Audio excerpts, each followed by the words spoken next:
right on TomandDan.com, there's a web ad for Tom and Dan watering holes. When you click on that, it goes to TomandDanWateringHoles.com. These are our bar partners. Yep, all of our brewery and bar partners, and they're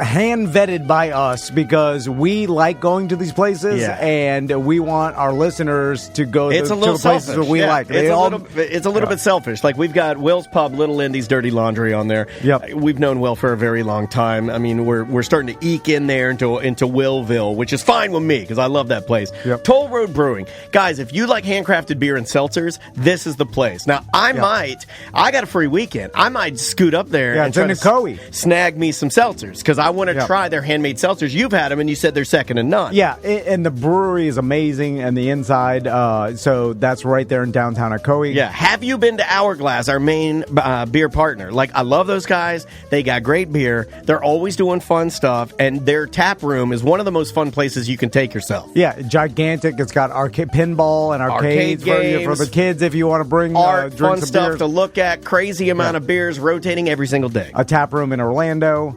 They also, Cafe Da Vinci's. I know you're going to be out there. I'm going to be out there Sunday. On Sunday for a benefit for a guy you went to high school with. Stevie B. Yeah, we're doing a big benefit for our buddy Stevie B. I'm going to be out there. If you'd like to join me, come on out, man. It's for a good cause. This guy needs our help. He's battling cancer, and cancer sucks. Yeah. So you can head out there and hang with me. But they Cafe constantly Da Vinci. have awesome shows at Cafe Da Vinci's every weekend. Like big name acts, punk acts, reggae acts. I mean, it's pretty darn amazing. Salty Sisters Bar and Grill. That's Tiffany. That's our friend Tiff. Yep. There's a Side Chicks meetup on Saturday. Yeah, if you as know, you're hearing this, if you know, you know. And right there in Cocoa Beach, Ailstone Brewery. Are they still doing the Monday through Thursday half-off pizzas deal? Yep. They make great pizzas in-house, and Daniel's right. They're half off Monday through Thursday. So if you want to swing by there, grab a pizza. Their brewery is awesome.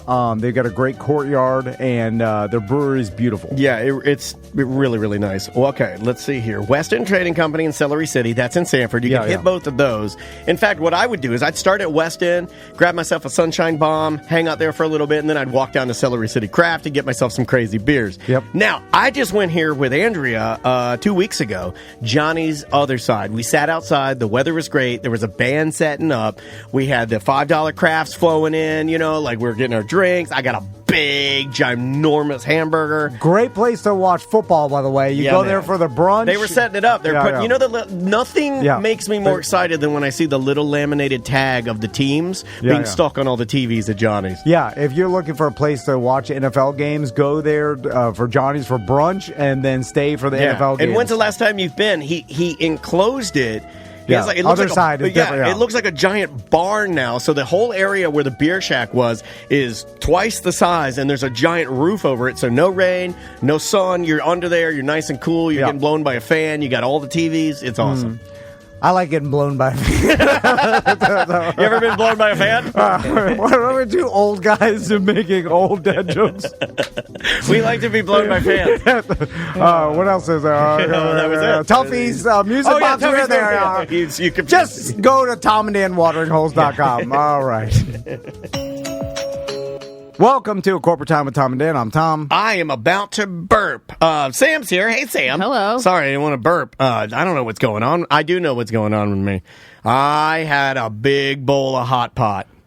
It's too spicy. For breakfast. Oh, my God. Every morning, I get up around 4. I cut all the meats. I cut all the veggies. I lay it all out. No, I had it on Saturday, and I have not been the same since. It ran through you. No, it is. No, it's still Saturday. No, it's bad. 3 days. It's bad. If it's still in you, got a problem. I did You've been keeping it too long. I did triple Szechuan. And I got no gallbladder, and it is getting me. Yeah. But at this point in time, there's nothing 3 days ago it's that still happening. Food-wise, it could bother you. Yo, it's still Anyway, anything to plug before we introduce our guest? We've got our Tom and Dan Cruise coming up next year. If you want to book it or find information, TomandDanCruise2024.com. Tony says that the Tom and Dan 2024 cruise is booking quick. So if you want to get in that first block of rooms that we have, I would say hit the website, fill out the form ASAP because it is limited. And there's a Side Chicks meetup. I don't know if we mention it now or on the BDM show. Does it matter? Is this? Saturday. It is happening this weekend. Yeah. So It's happening this weekend. if you're a lady BDM and you're not in the Facebook group, you might want to join so you can, know about all these events that we're doing. There you go. Yeah, if you know, you know. Yeah, just email us and we'll let you know how to join the Side Chicks. But yeah, that event is happening on Saturday over on the coast. So we've got a friend of ours who we haven't talked to in a while. Yeah. And I was just thinking about Chris the other day because I was bitching to my wife that I don't feel that there's like as many movies being produced as... It's almost like there's a strike going on or something. Well, and I know that there was the funnel because of COVID, and then all of a sudden they started coming out, and now there's a strike again. But I figured, I thought in between when things started heating up again that we'd see, in 2022 they were making movies. We'd see it come out now. You just want more Marvel, right? I've been to the movies more this year than I have in a long time. That's true. I have too. Me too. I went So then once. what the hell are you talking about? Well,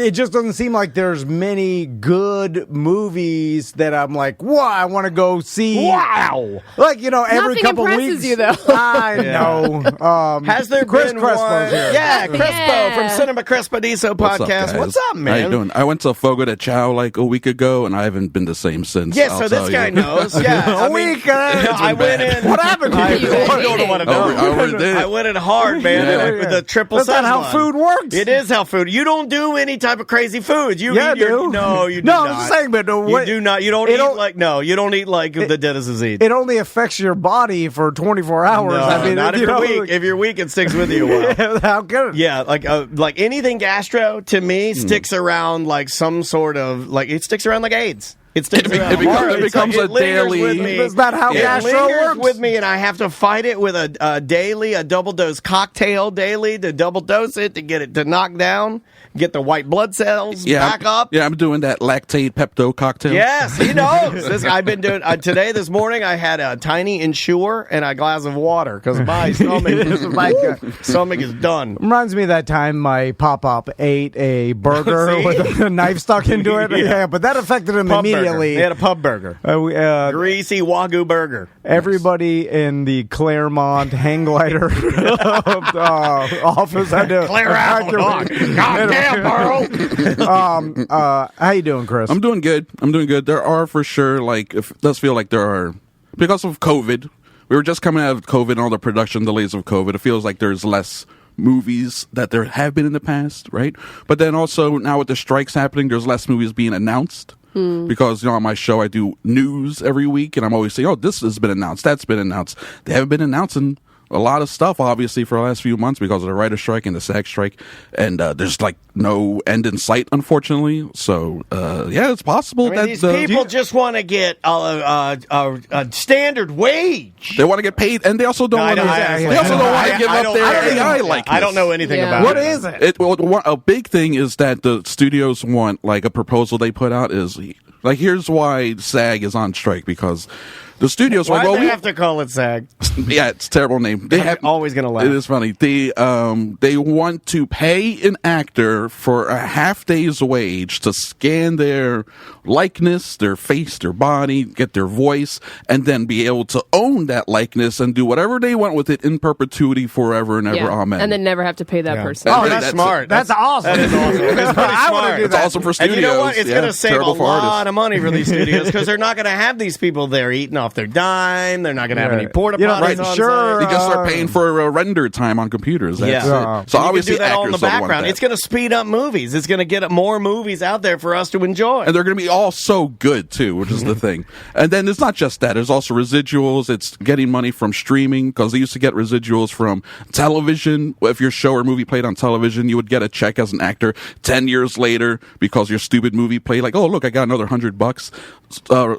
Streamers don't do that. Netflix doesn't give out residuals. You don't get them for Amazon Prime stuff, streaming stuff. That money is just you get paid once, and then that's it. So if it's something like Stranger Things and it's mega popular and everyone loves it, what's her name? The lead, Millie Bobby Brown. Yeah. She's not getting any extra money or any extra But that's residuals. how you save money. 'Cause we rolled the dice on Millie. She hit it out of the park, and there's the value. Yeah, right? but then she should get paid because she's helping prop up Netflix. We already paid her. No. I'm sorry. Yeah. No, I understand what you're saying. Terrible, I agree with you 100%. It's a but bummer. I It imagine imagine. and no end in sight, huh? And they've No end. kind of been doing some of this stuff already. Yeah. Like I saw an interview with Devin Sawa where That's he the was problem. like, I guess I did not watch all of the Final Destination, so I think like the last one was at 4 or 5. I don't even know. Who knows? He was not this. in the movie at all, but I mean he was Because right? they used his image and or whatever. they used him from the previous movies. Yeah. He's like, I never got paid for that. I read that. Yeah, that is. That's crazy. He should have, because That's insane. like with the Fast and Furious movies, they include like old shots of Paul Walker from the previous films, because then his family gets money and then it goes towards his daughter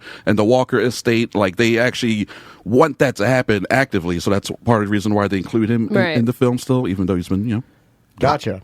I don't know anything about this, but I do know that for years I've heard actors joke around about or talk about how they get residual checks from some show they're in, like 10 years ago, and they'll get a check for $7 in the mail. I got a check for 4 cents. Yeah, because Friends is still playing in Chile or something. There's Like, a Seinfeld episode where he was getting all those tiny checks because it got big in like Bulgaria or So something. like that, or everybody special- would- Chilean friends. something like that. They would talk about this, and every time they talk about it, I would think that seems like a stupid way to do business because you're mailing someone some check for $7 to a millionaire. Well, now, I mean, it's been updated. Now you get direct deposit. They can still direct deposit Well, I at know. $7, Well, you know. not even that. I'm just saying, just keeping track of all this seems like a waste. It seems like you should just go into it paying, like there's a gamble involved, like everything. Like the studio should pay. Maybe they overpay a little bit, maybe they underpay, but that's the gamble of it. It's like, here's how much you'll get, one-time fee,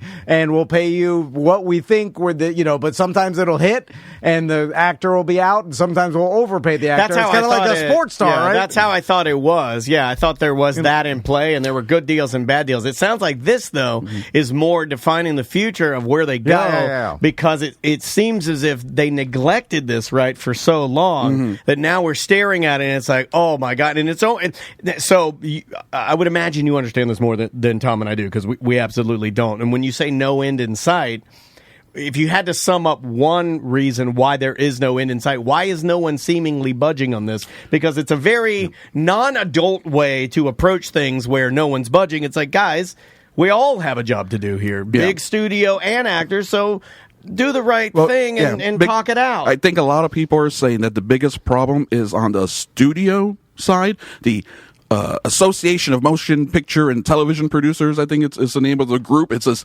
group of the studios that have decided we're going to band together for collective bargaining power, and they've been doing this for like 80 years. Right. Studios have come and gone. You have to be like nominated or elected or whatever. So it's changed over the years.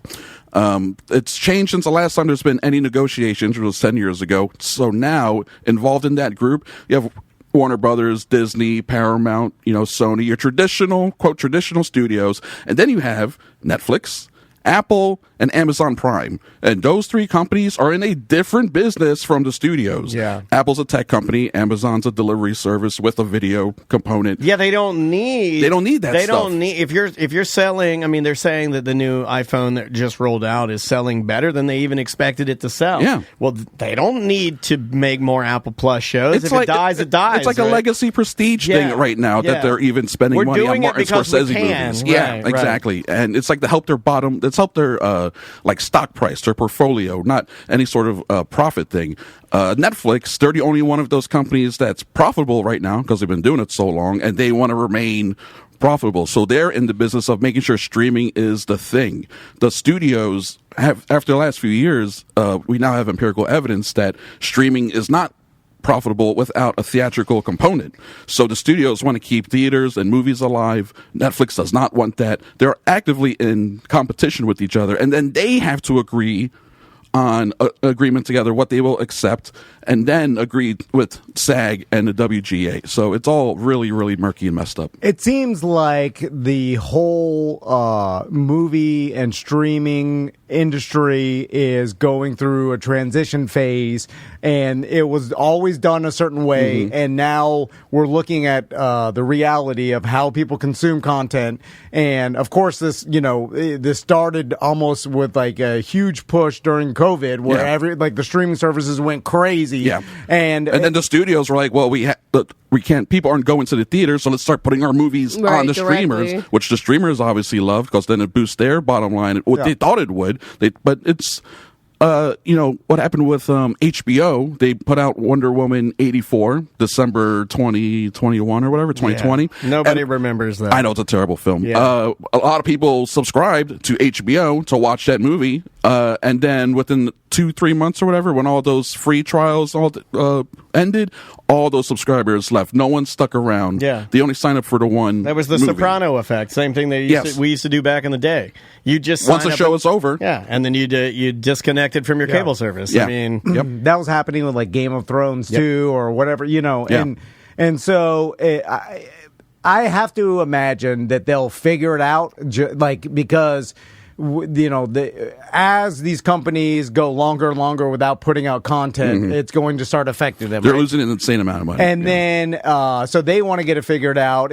I look at going back to sports because that's really the only thing I do know about. It's like when these players, they hold out for bigger contracts, like that's the business of the negotiation. Yeah. It's like when Joey Bosa's like, well, I'm not going to play until you pay me. And then they're like, well, we need to win, we'll figure so it we out. have to figure it out. Yeah, So we'll it's like figure it out. they need to put out content, so they have to figure it out. And it doesn't seem like there's a bunch of like other actors they could pull out from other places to scab actors, Right. Yeah, like the scab baseball season they did in the 90s or whatever. No, people want to see the actors they're used to, and Yeah, you don't wanna see some I randos. do enjoy the drama of people crossing the line. I do enjoy that. I don't know why. Drew Barrymore. I have no dog in this fight. I do not care.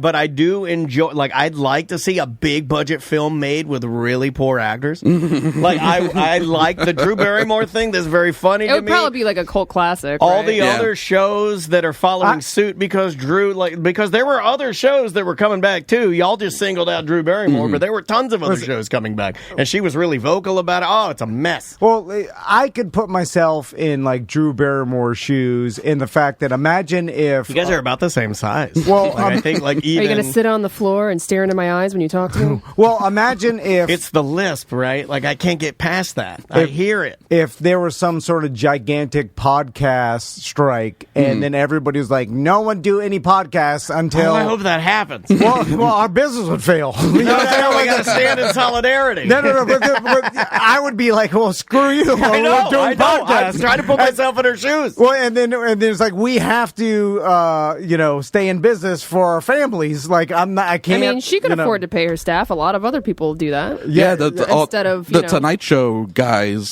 some of them paid their Yeah. staff, like at least for a certain Yeah, that's period what of time. that's what Conan O'Brien did back in the day.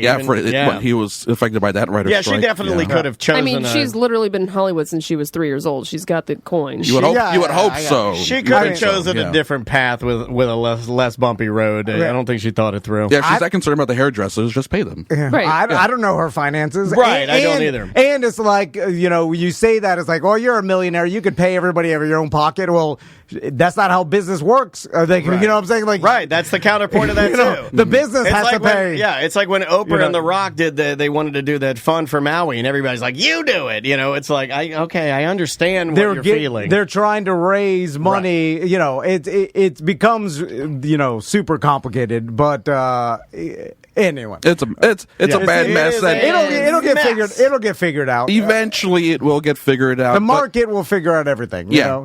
People will want to make money. People have to make money, and they'll figure out. And maybe the best way for the log jam to get broke is for the unions to end up negotiating with the studios individually. So only if the AMP, whatever their stupid acronym is, Gotcha. only if they break down and decide, well, then screw you, Apple and Amazon and Netflix. You work out your own deals with these unions. And then the other actual studios that want to make movies and TV shows for linear television and for theaters, they can work together with those unions and work out a deal much quicker, because it's really these tech companies that are messing things up, I think. I feel like this is just causing more and more people to be like, nothing to watch. I'm just going to scroll tiny videos Yeah. all day I do for hours think- and hours. yeah, and then people are like, that was just about as good as anything else. Well, I mean, in I'm a lot addicted of to ways, this. it's easier to get in and out. I mean, I'd even make an argue for it, right? Like, it's way easier for me to watch a quick quick couple of videos to fill a void of dopamine that I need than it is to sit down and watch Batman. You know, like it's just not all 3 hours of the it's Batman. not as I mean, maybe we are seeing. You know, the great change. I wonder if anybody's even brought that up and said, like, hey, you realize that the longer you guys bicker here, the longer both sides are devaluing each other. Like, the whole thing is shrinking while they wait. Yeah, and then... Yeah, that's an issue. I mean, the whole perception, public perception I was of telling everything. TC, not to sound like dumb old men that are plugged in and know what's going on in the world, but, you know, like, Tesla has been sort of the leader in electric vehicles. I mean, I think there's no Sure, yeah. you know, surprise to anybody. But, you know, they're saying with this new automotive strike that the headway that they thought traditional car companies like your Chevys and Fords and everybody else, they thought they were going to be able to overtake them. But if you stay in this strike for the next 4 weeks, maybe all of that great, headway you were making to, maybe take that crown and you'd flush it down the toilet because you waited. Yeah.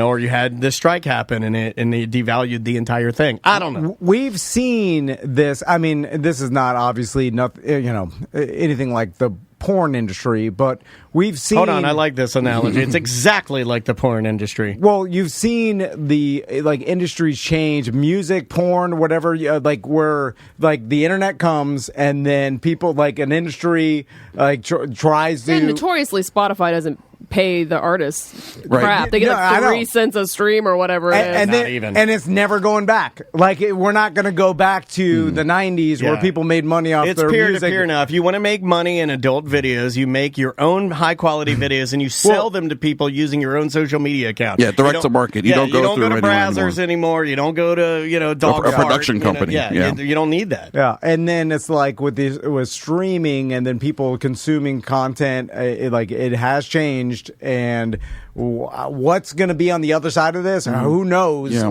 I don't know even with actors and movie stars, it seems like that's transitioning where there used to be 25 years ago, there was 30 movie stars that everybody knew their names. And you would go see their movie. I'm going to go see the new Clint Eastwood, Tom Cruise. Whatever. Then now it seems like that's getting diluted. All there is Tom Cruise. And then when that's done, there's going to be 150 quote unquote stars that are stars for different bubbles of society. Yeah. And then everything's getting diluted, right? Yeah. The more and more content, the more streaming, the more people are just looking at their phones and looking at reels, the more Mr. Beast and that's the most famous person of my sons. Well, it's also easy. Mr. Absolutely. Beast. They made it extremely easy to watch it, right? You watch it anywhere, everywhere, at any time, and it's like bite size. I always thought that there was a time when I thought, and I don't think this is going to happen,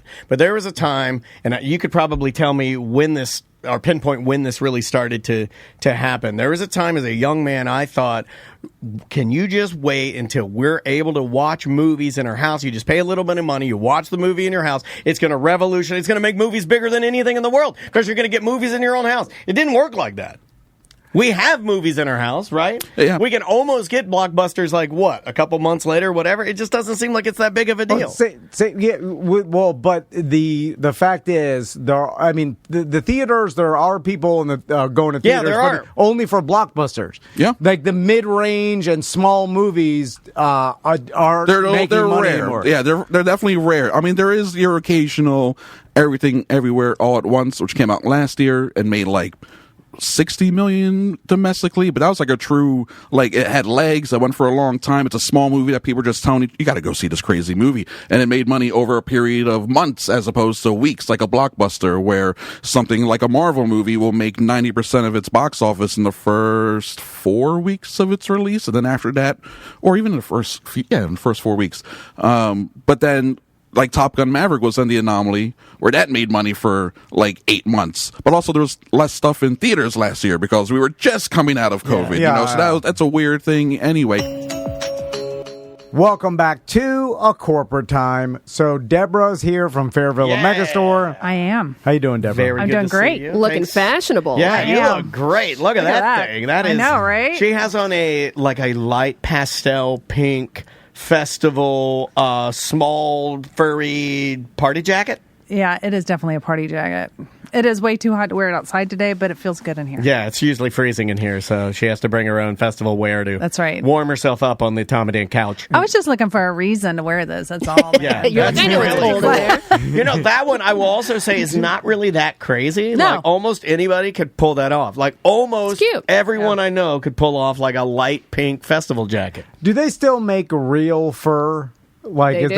that Yes, still? of course. I mean, I know. Yeah, they still make boots with the fur if that's what you're. But no, I'm just saying, They like, make blood diamonds too, Yeah, Tom. I saw the Yeah, apple yeah. bottom Capitalism jeans. is Yeah, thriving. I saw the apple bottom jeans in your eyes. yeah, Sir. but are people still buying like real mink Yeah. Yeah. coats and stuff? Because Cruella de Vil's still walk the earth, right? Yeah, There are people. absolutely. I'm sure there are people that still. They don't give a damn. My mom had a real fur coat that Oh, my yeah. dad bought her back in the day. You know what I'm saying? The No, man of the house I'm would saying go now. out and you would buy a fur coat for your wife and you would give it to her, whether she wanted it or not. My mom didn't want it.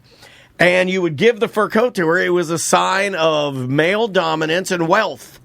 And you're like, this is a fox coat. It was $1,000. No, in the 70s. Yeah, is what I'm in saying. Florida, it was the dumbest thing my dad ever Yeah. did. My mom was like, "You're such an idiot. Why are you so stupid?" I remember them fighting. But he was probably so proud of it, you know. Oh, that he was able so to proud of do- it. Yeah, provide that. because it was for him, right? It was like I can afford to buy this for my wife, Right. but then it had to be kept at this special place that you'd have Don't to drive you remember it that on Orange Avenue, LaBelle, where you could put your coats in storage there? next to NYPD Pizza. I don't remember anymore. Yeah. But yeah.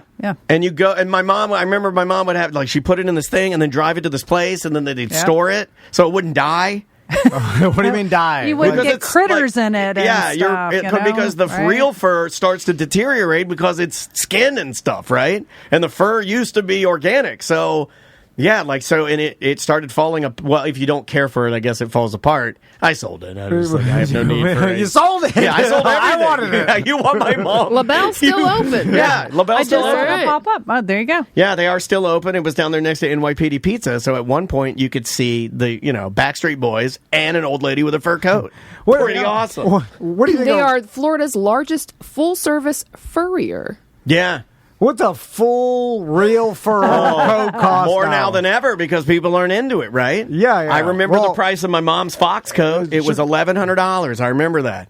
And my mom was so mad that my dad bought it for her. She never wore it. Well, it should be the opposite, right? If people aren't into it, the prices should go down. Well, I think it's very No, rare. it's harder to find, Yeah, it's yeah. harder to find because it's very limited rare. farms and limited availability and Yeah, so forth. and I'm sure it's got to be And sustainable. you got to walk now. past the Oh, yeah. PETA people that are standing outside. It's a gamble, make your right? way, make your It's a way. gamble. It's like wearing your gun on your hip. People are going to see it. They're going to say things about it. yeah, well, I guess it would be hard for the PETA people to even spot a real fur coat, right? Because I There's mean, so many faux. yeah. And there's most good of them are ones, like fake. really Yeah, good. sorry. Anyway, sorry, that's a hard. This pivot. is not real, by the way. I know. like super fake, but it's awesome. I mean, Yeah. So, Deborah, what do we got today? Well, I did want to just bring a couple toys today because last time I was here, we were talking about the trend of cute. And when I Yes. walked in the store, I'm like, oh, there's more cute. And I think I brought the sucky ducky last time. yes, it crushed. Oh, quack quack. Now there's That was really a Tracy sucky Morgan. kitty. Sucky kitty? Sucky kitty, yes. So it doesn't have the little tongue, but it's kind of like the little unicorn ones that I've brought in. Unicorn. Yeah. You remember those? I They're don't. really- I'm blanking. Well, don't worry. They're going to come out with Okay. one, a Halloween style one that I'll bring in next time. It's just really cute. Well, this is great It's for called Halloween. the Nightmare. The black cat. Yeah. right. And so I have it on. You don't want a Can you black hear it? cat to cross your snatch. Oh, come on. So if I can this say was that. Deborah looked at you like, Yeah, I think I can. That I was know too that's far. the first time I've ever gotten a Deborah groan. yeah. Yeah, I was trying to like pat the snatch path. You're trying to make it. no. Yeah, You're I was trying to forcing get it. there. I was forcing it. Yeah, but it's cute. It actually looks like a little kitty. It has a little kitty collar. It's silicone. That is super cute. Waterproof. It's really quiet, and it's got that air pulse and suction technology that Oh everybody wow! No, loves. this one, So cute. This one has Suck the soul out of Yeah, you. it has a little more power. Under $50. Like this one, I think I'm gonna do something here. Oh, will it drink your Mountain Dew? I think it will hold the cap of my mouth. I think it will hold the cap of my mouth. turn it on the highest power. I don't know how to do it. I'm trying. It's not made to make a complete suction. But feel that. Some do, Feel that. but most of them are more like an air pressure. It feeling goes, that right? feels like suction. Yeah, that one's really good. Right? Not bad. I don't even understand what 5-year you warranty. do with this. So, You put it on the thing. The button. On No, the it's kitty. just yeah. If I wanted to teach you, I would Still got say nothing. On the button. to the novice, I would say, much like my womanizer. The old man in the You, canoe. you take this. I never and got you- that reference. Yeah, Oh, my Oh God. my God! You take this and you just You need to gently- go to one of the Fairvilla classes Yeah, for it's real. Time. It's time. Remember think- we were talking about uneducated people? yeah. You need an education, my friend. There we go. Poor Crystal. And this, I just couldn't help it because it's just hysterical. And this is our little display. It's called the sex pot. And cute. it's actually a vibrating kind of bullet. Yeah. This is the antenna portion. It looks like a little pot leaf. Oh, bum plug. Hold on, Yeah. this has gone too far. What do you mean? no, this is I great. love this. Yeah, I like this. It's a vibrating, It's a vibrating- weed plant. Yes. This is a What, vibrating. what two things go better together? Exactly. The remote looks like a Ain't little that pot right, leaf. Allie? We won't worry about that right now, but it does have a remote control that's in the shape of a pot leaf. Oh my God, it's so And the cool. little bullet it's super cute. It's all silicone, waterproof, and you can control it from the bullet too. is really cool. Very quiet. Oh yeah, Yeah, this one powerful goes. little thing. So It's got a it little- can be used internally. It's got a flexi externally. tail. Oh. Yeah, Like flexi a tail. Flexi tail. Oh, what do you do with the tail? Well, The tail what do you is not do with the actually tail? where your the antenna, let's just say. So Yeah, yeah. if it's inside Oh. and you're yeah. remote controlling it. Abort. Ah. Also, the way it bends, you could use this as sensory play to like kind of just That's true. Oh, very nice. kind Look of at touch. Yeah, well, I'm spicy in the bedroom. This guy's the guy that doesn't know where the canoe is. I'm in the canoe. I'm out of the canoe. I'm under the canoe. I'm canoe man. you. So actually, the little display piece is in the box, and it looks like a little pod. It has a little background. It's really attractive. It's super- a fun gift. super cute. And it actually is very functional. LED lighting, the thing's power for days, ice cold air, all the toys. Now, the pot, is that a standard clay pot? It is a standard clay That's what I pot. like the best about it. I like a pot. I'll use that man. pot for Like, I tiny It's going to plant. make some little herbs there. Yeah, I can put sure. some seedlings in there. Yeah. You know what? I hate growing herbs. That's a misconception out there that plant people like herbs and spices. They're a pain. It's a waste. You're anti-herb. right? It's a waste. You can use it. Yeah, but you grow too much of it. It is too Give much. it to your friends. It is No, too much. I your use friends- herbs. No, your it's friends don't want sparingly. it. It's like how, like if you have 25 trash bags full of cilantro, Yeah, I have it's too 25 much. trash bags of cilantro. It's like it's too And, much. and then Yeah. you feel bad when it wilts, and then you stuff it in your refrigerator, and Oh my then God. you try to give it to friends, and they're like, "I don't need a Feed your gallon raccoons. of cilantro." You know, when Maisie was going to a daycare here in town, the lady that ran the front desk would always put her herbs at the front in these little and fruits that she would grow at her house. Yep. She had an abundant amount of herbs and fruit that she would put in the front, and I would walk by and I would grab an apple that she grew because she had too much. It would say like take an apple, and I would grab one and I would take a bite of it, and as we were walking out, then I would throw it in the trash It's weird because I was making her feel good, but I never wanted the apple. Really, you know what I mean? Yeah, I was taking it though to make her think I wanted it, but I didn't really want it. It would just rot. Yeah. It's I feel like apples in DeLand are like mangoes in Miami. Yeah, There's true. mangoes everywhere. Absolutely true. They put them out for free. Anyway. What else we got here? Well, we always have toys coming in, but I wanted to go ahead and switch gears because we're getting in all of our costuming for Halloween and for festival season, but I'm really focusing more on Halloween today. Gotcha. And we still have some more costuming coming in this week and next, and then we're done. Like, it's all on the floor. So you should come early. But I wanted to show you the mixed pieces parts, Nice. how you can kind of take one style and just make it your own. And you know, there are going to be so many Barbies out there. Yeah. There's Oh, I just didn't so even many. think about I'm doing that. Weird Barbie for one of mine. I didn't even think Yeah. about that. Nice. So we do have some things like bag costumes, of course. We've got the really super sexy. Cute. You know, we specialize in sexy. That's So awesome. this is Beach Barbie. Yep. Old This is kind of school the genuine 50s, 60s style Yep. throwback Barbie with Yep. the cat eyes. And Yep, genuine doll. Remember, we do have wigs as well. But yeah, so we have this is that really super cool And that's the black right cut. stripe, look. Yeah, real high cut. Yeah. So we do have those. But let's say you just want to kind of mix it up and make your own look. We have a ton of course, it's bustiers. We have, the cool pleather dresses. And this is tons of sizing. They have a nice give to it. This one's by Leg Avenue. It's really just under $40. You can use it for multiple outfits, different. You can even go ahead and use this for festival season too. Oh yeah. But you can match that. We brought in this crazy great line of wigs from a company called Manic Panic. Oh, they're into wigs now. Yeah. They used to just do hair dyes. color. Yeah. I was talking about them yesterday. Smart. Right. That's smart that they went into wigs. Yep. And they're completely heat stylable, which you can't do with all wigs. That's right, yeah. So tons of styles, really great wigs coming in this year. So you could customize your look with that. I just happened to bring in You want more to try of that on, Tom? I don't know if this thing would fit. It has some stretch. yeah, but it would just be, I feel like tight on my love handles.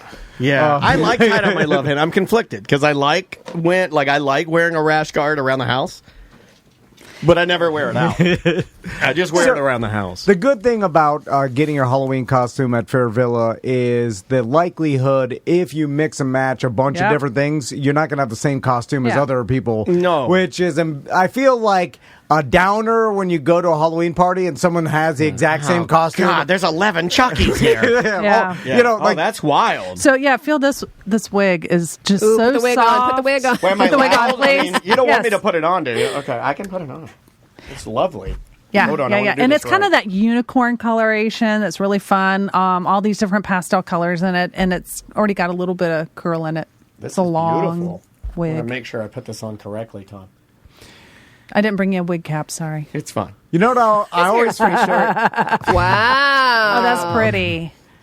Yeah. You're giving Jeffree Star Oh, yeah.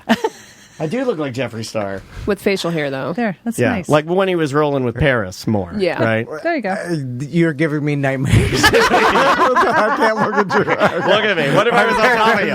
Look at What if you. I was on top of I you? can't look at you. What if I were literally straddled on top of can't. you like this? You know, it's funny that I've always thought wearing wigs and role play and dressing up as different people.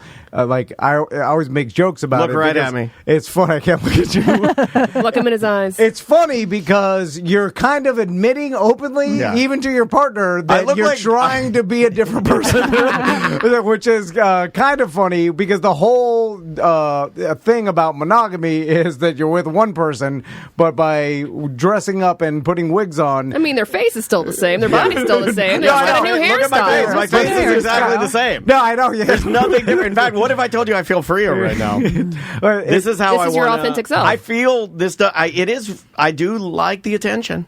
I like the attention. I'm never gonna look at you. Do you want to try it? No, I can't put I that don't on. want to. I don't want to. His pomp's too big, I think. It's very nice though. Here, I'll give it back. So what does that wig cost, Deborah? And how long does it last? I have no idea what the shelf life I mean, of if the you wig can take is. care You of take it. care of it, and since it's heat styling, Yeah, this is about $78, but these are created to last. So as long as you take care of it, careful with your heat styling, but as long as you style it appropriately, follow the directions. it's It'll last easier for than years. you think. Get a wig stand. I'll say that that reminds me a lot of this is a weird analogy, but it's the same sort of technology. The American Girl dolls. Yeah. Like Maisie has these American Girl dolls, and she's constantly styling the hair, but she knows to take care of them, and you brush them, just like you would, because it's high quality stuff. And when you brush them through a little bit of water, style it, and it's fine, and it'll last forever. Do you have to store it on a styrofoam head Nah. to You keep don't the shape? have Okay. to. I mean, You should if store it's it something you're correctly. wearing all the time, you would probably want to do something like that. I mean, just keep them clean, dry. Don't put it away damp or wet or anything like that.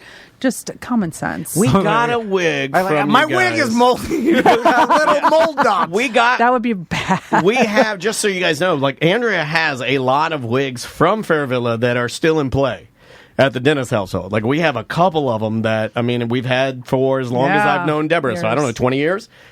So some of these are still costuming Like, I can think of it right now. It's a St. Pauli girl brown braided wig, and it looks brand new. So you kind of get what you pay for. You know, you put a little bit of extra money into your wig, but you're getting something that you can style, and it's going to look more realistic. We tend to have different price points too. So if that seems a little out of your budget, don't let that scare you. Come in and look and see what we have, because we have different brands and different styles. I don't know why, but there's nothing funnier than when your wig folds off. I don't think. I'm not sure why. Does this happen a lot to you? I'm just wondering. Anytime someone's wig falls off, it makes me laugh. I do like it. I don't know why. I do like it. This is going to sound like maybe I'm being like ageist or something, but I do like it when an old lady's wig either slides off or her grandson steals it. I'm a big fan. I'm a big fan of the stolen wig. It used to happen a lot more with men in the 80s, where they sneeze your wig forward. Well, that's like a toupee. Toupee. There's a wig, a toupee. They don't seem as anchored, It's a little bit harder to hold on. True. Sorry. Oh, they don't make the good glue anymore. Yeah. Also, goth. There's a lot of goth styling in the store, too, especially for Halloween. A lot of dark witches and vampire-esque and all kinds of things. And I happened to be kind of just perusing our floor, and I saw this super cute skirt. It's red like a crushed velvet, but it has a spider kind of imprint on it. This one is from a company called Western Fashions. We love them. They really are great with steampunk and dark styling. And tons of size run in that, but you could take this. That doesn't even look like a costume. It just looks like high quality clothing. Yeah. You know, I mean, right. I guess that's what they're going for. That's exactly right. And then, we have a cool little pleather. Ooh, pointy. Yeah. That's like for pointy boobs. It reminds me of like, who's the Vampirella? The red thing with the pointy. You know what I'm talking about? Yeah. I love a good sexy vampire. I'm into that. Well, this is a bodysuit by Leg Avenue. So it's a company that we work with all the time. You could absolutely pair something like that up, and then you start mixing things up with makeup, which, as you know, we're all about the glitter and the glam. We have some really cool face jewels this year, again by Leg Avenue. Real easy to put on. They stay on very well. Use these for Halloween. Use them for, whatever festival you might What be if I going just to. started wearing those face jewels all the time?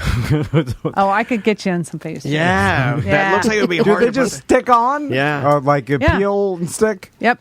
Yeah, basically that's exactly what they are. And as long as you start with, again, clean, dry face, no oils or anything on there, and they will stay on You can't very do it. well. You're growing your goatee. Yeah. The facial hair Don't could put it be a on. problem. He's growing a goatee. This guy. I have a gambling problem. Yeah, he thinks he's Steven Seagal. He's taking jujitsu. Let's talk about goth for a second. I find it really funny when a person that is normally like 100% goth, like that's how they dress when they go out. Has to go to the beach? No. But similar to that. I like goth on a cruise. I love goth on a cruise. Is just lounging at home. Yeah. I was at an apartment complex yesterday at the playground. What are you doing? Getting drugs again?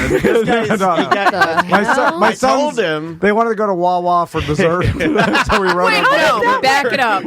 There's more. My boys wanted to go to Wawa for dessert, which, what do you get at Wawa for dessert? I mean, they have ice cream there. They wanted to ride their bikes. So Y'all are white trash.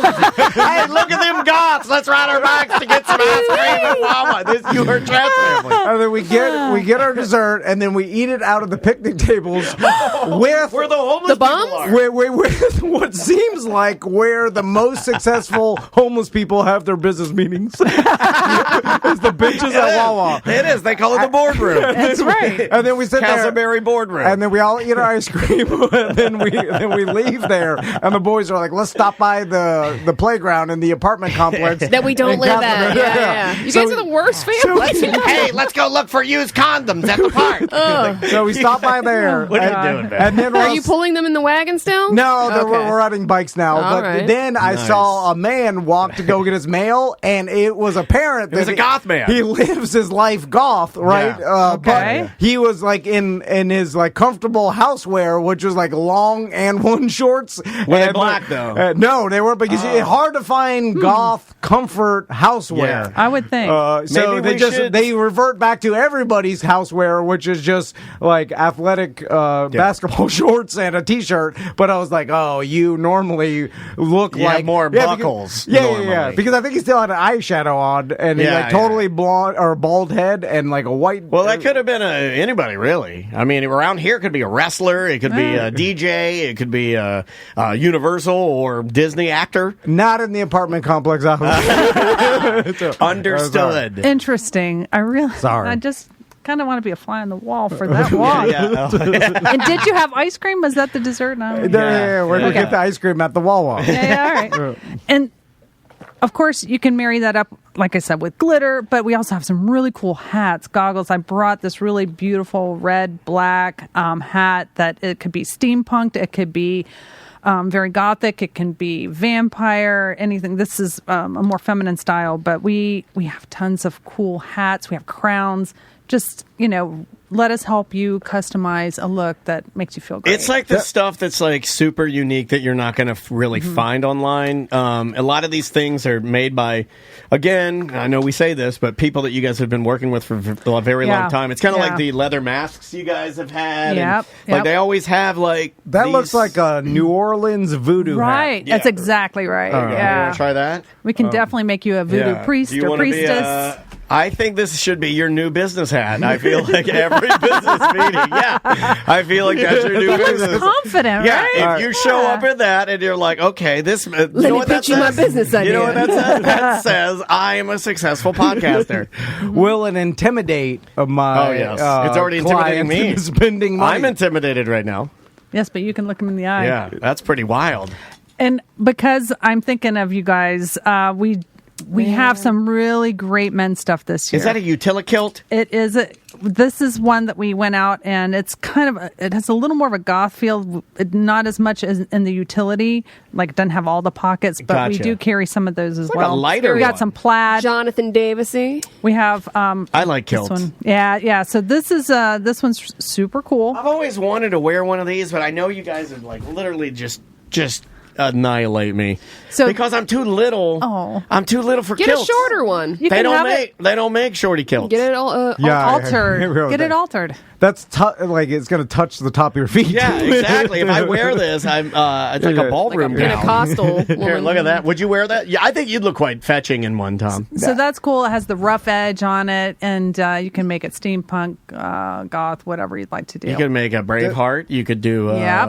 What are you looking in And there we for? do, What are you, pervert? We do have. What are you? What are you doing? What's under your I was thinking kilt? if it had like shorts No, of inside. course like, it doesn't. Is What it are a you- skirt? What are you, baby? Like, no, of no. course it doesn't. You know the old lingo, the Scottish, they would let it, Gotta let it go. yeah, they let it hang down there. Well, I mean, Free I will. don't know if this, it's 2023, utility kilt for fashion. Not Oh, like you think they put a traditional- liner in it? Yeah, I don't know. And then they put like instructions on like, hey, cut the liner out if it starts messing with your, stuff. if you're like Dan and you get a prostatitis flare up, cut the liner out so you don't squeeze your boys.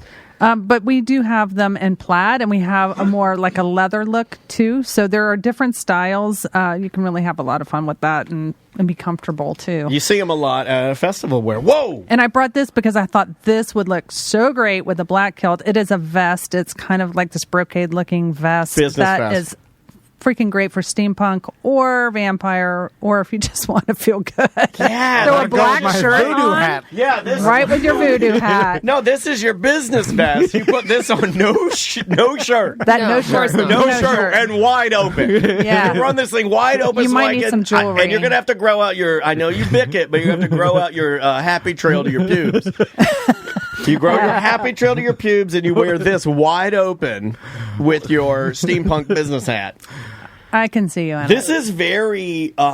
This is like That's a significant garment. Yeah, this is a thick boy. Like, feel how well made that is. Oh, wow. That's a forever garment. It is. It's like when you touch it, you're like, I need an excuse to wear this. Yeah. Yeah, I mean, that's a lot of fun. It's badass. carpet. Dude. Yeah, it's thick. carpet. It's like embroidered. The buttons are significant and heavy and metal. That Yeah. thing's cool. With that and the kilt and Yeah. my voodoo hat. How do you- like, I think I'd maybe So hot. I'd have too much confidence. So I think I'd have too much confidence. I'd walk into the meeting and I'd be like, "You clients aren't good enough for us." If I wore that to no effects, Fat Mike's bring me on stage. Yeah. That's what he likes to wear. He does. He'd be like, "Hey, it's me." But if he didn't bring me on stage, I'll feel very sad. Sweaty. Well, I think we're going to do a Friday night happy hour at the Mega Store for Friday the 13th. Just a little happy hour with some maybe like a 13% discount on costuming for the evening. Nice. All right. So, but just so many cool things in place right now for bag. We do have some bag costumes, but you know how I feel about that. That's great foundation, but let us really make it personal to you, and that's kind of what our team does. So gotta come see it. And these costumes will last forever too. So like if you put them in your closet, I know like Tiffany still has Fairvilla costumes and stuff You like. bring it up every time. It's a little weird. I was going to bring it up this time and help him out, but I was With the going to grip. say I believe she wore one this past weekend because she rolled out Monday Night Football at her bar, and I'm pretty sure she wore a sexy referee costume that I've seen before. You know, I'd be you guys, good quality. Yeah, it's awesome quality. And again, though, if you've been itching for that like excuse to get by, meet with the staff and actually have them help you, because that's really where I think Fairvilla hits the home runs is on the personal experience and the staff that you get. You know, anybody can go to the computer and you can order anything, but you're going to get probably some bad stuff. I'd rather talk to a human, you know, get what you really want, touch it, feel it. And you get to try it on. And, you know, there are some costuming places out there that don't always let you try things on. Right. And, you know, even if it's in a bag, we'll pull it out for you. We'll make sure that it fits you well and that you're happy when you walk out of there. We want you to, be happy with how you look. And just on the other side of I know we're going into October, but we're also going to do kind of a breast cancer awareness kickoff in Sanford. Nice. And I'll send you guys some information on that. But it's going to be a little ladies' night. So we'd love for all the listeners that would like to come out and kind of support that effort to do that. So that's going to be early in October. Nice. Perfect. Maybe we can find out the date, and if we already don't have somebody booked, maybe we could give away to one of our side chicks a night in the Air T&D, and they could do the event and then just, hey, scoot over to the Air T&D and enjoy it on us. I don't know, just a little. I don't know. I'm talking out loud. I'm glad you brought up the Air T&D because we need it booked for September because someone screwed us. They booked it for the entire month, and then a day before they canceled it. Oh, no. And then so now we're struggling to we're gonna lose our ass in September. Oh my God! Looking at the thing, It's halfway done. Yeah, do you see how quickly he took off the got one hat? He's like, I can't afford that.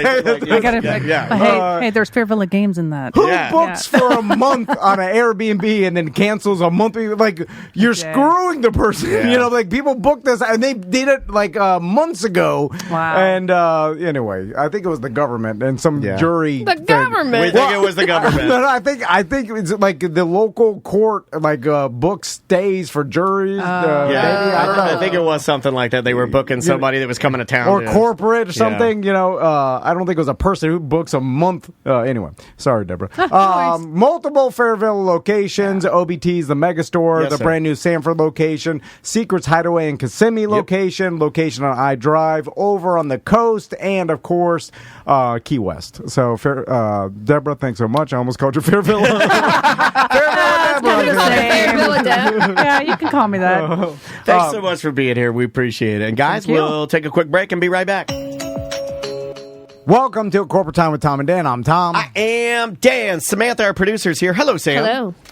Real quick, our friends at the Orange County Library Center, they are partnering up with Ivanhoe Park Brewing to create a Centennial Ale beer that's going to be distributed October 7th. And if you want to go by Ivanhoe Park and drink some delicious library beer and become a member. You're celebrating 100 years of them being a library, and you get the most delicious way to celebrate. You get yourself a nice, juicy, citrus-flavored big boy beer, right? Like a handcrafted beer to celebrate, the fact that our library partner has been around for 100 years, which is pretty amazing. And all the events that they've been rolling out, they're the cool library guys. They do punk rock shows, they do beer. They're not the lame library, they're the cool library. We got more to talk about, and we got some other little things we'll be doing with them coming up very, very soon. I feel like even if you have like older kids like going by and then you drinking the beer and then your kids just knowing you're supporting the library and them even getting involved, becoming a member. It works. It's all. I'll give you the. How could that be bad? It works. I'll tell you why it works. Andrea is so integrated with having books delivered from the library to our house. We had 2 delivered yesterday. She does those Sunshine State books. If you're a parent, you might know what I'm talking about. There's a series of books that your kids have to read. If they finish all of them, they get to go to the million words party and eat ice cream with the principal or something like that. Whatever it is, it means a lot to Maisie. But we get the books delivered straight to the house, and the only reason Maisie knows about that is because of Andrea. Because Andrea does it with books that she wants to read. She's on a waiting list right now to get almost every bestseller that comes out. So use it, or we may not get it anymore, right? What do they say? Use it or lose it? I think that's right. what they say. Yeah. Here's a hot take. I'm almost certain that reading is better than scrolling TikTok. So you're going to start reading. No, he didn't say that. I said I'm almost certain. As his advocate, I will say that he didn't opt into that. He was just saying that for the general public, that might be a better idea. Yeah. I have no idea, but something tells me it's better. You want to do some weird jobs? Yeah, but I got to throw this out for you guys. Okay, we're going to do 2 songs today because they're piling up. Not only am I doing songs almost every single week, I was going to skip this week, but something popped in my head last night, so I did a quick one. But then we have listeners that are sending in their Weird Job Wednesday theme songs. I love this. It's been too long since we've had some good ones. I'm definitely not going to say that these are good ones, but there's something. So here, let's start with this one right here. This is Kenny.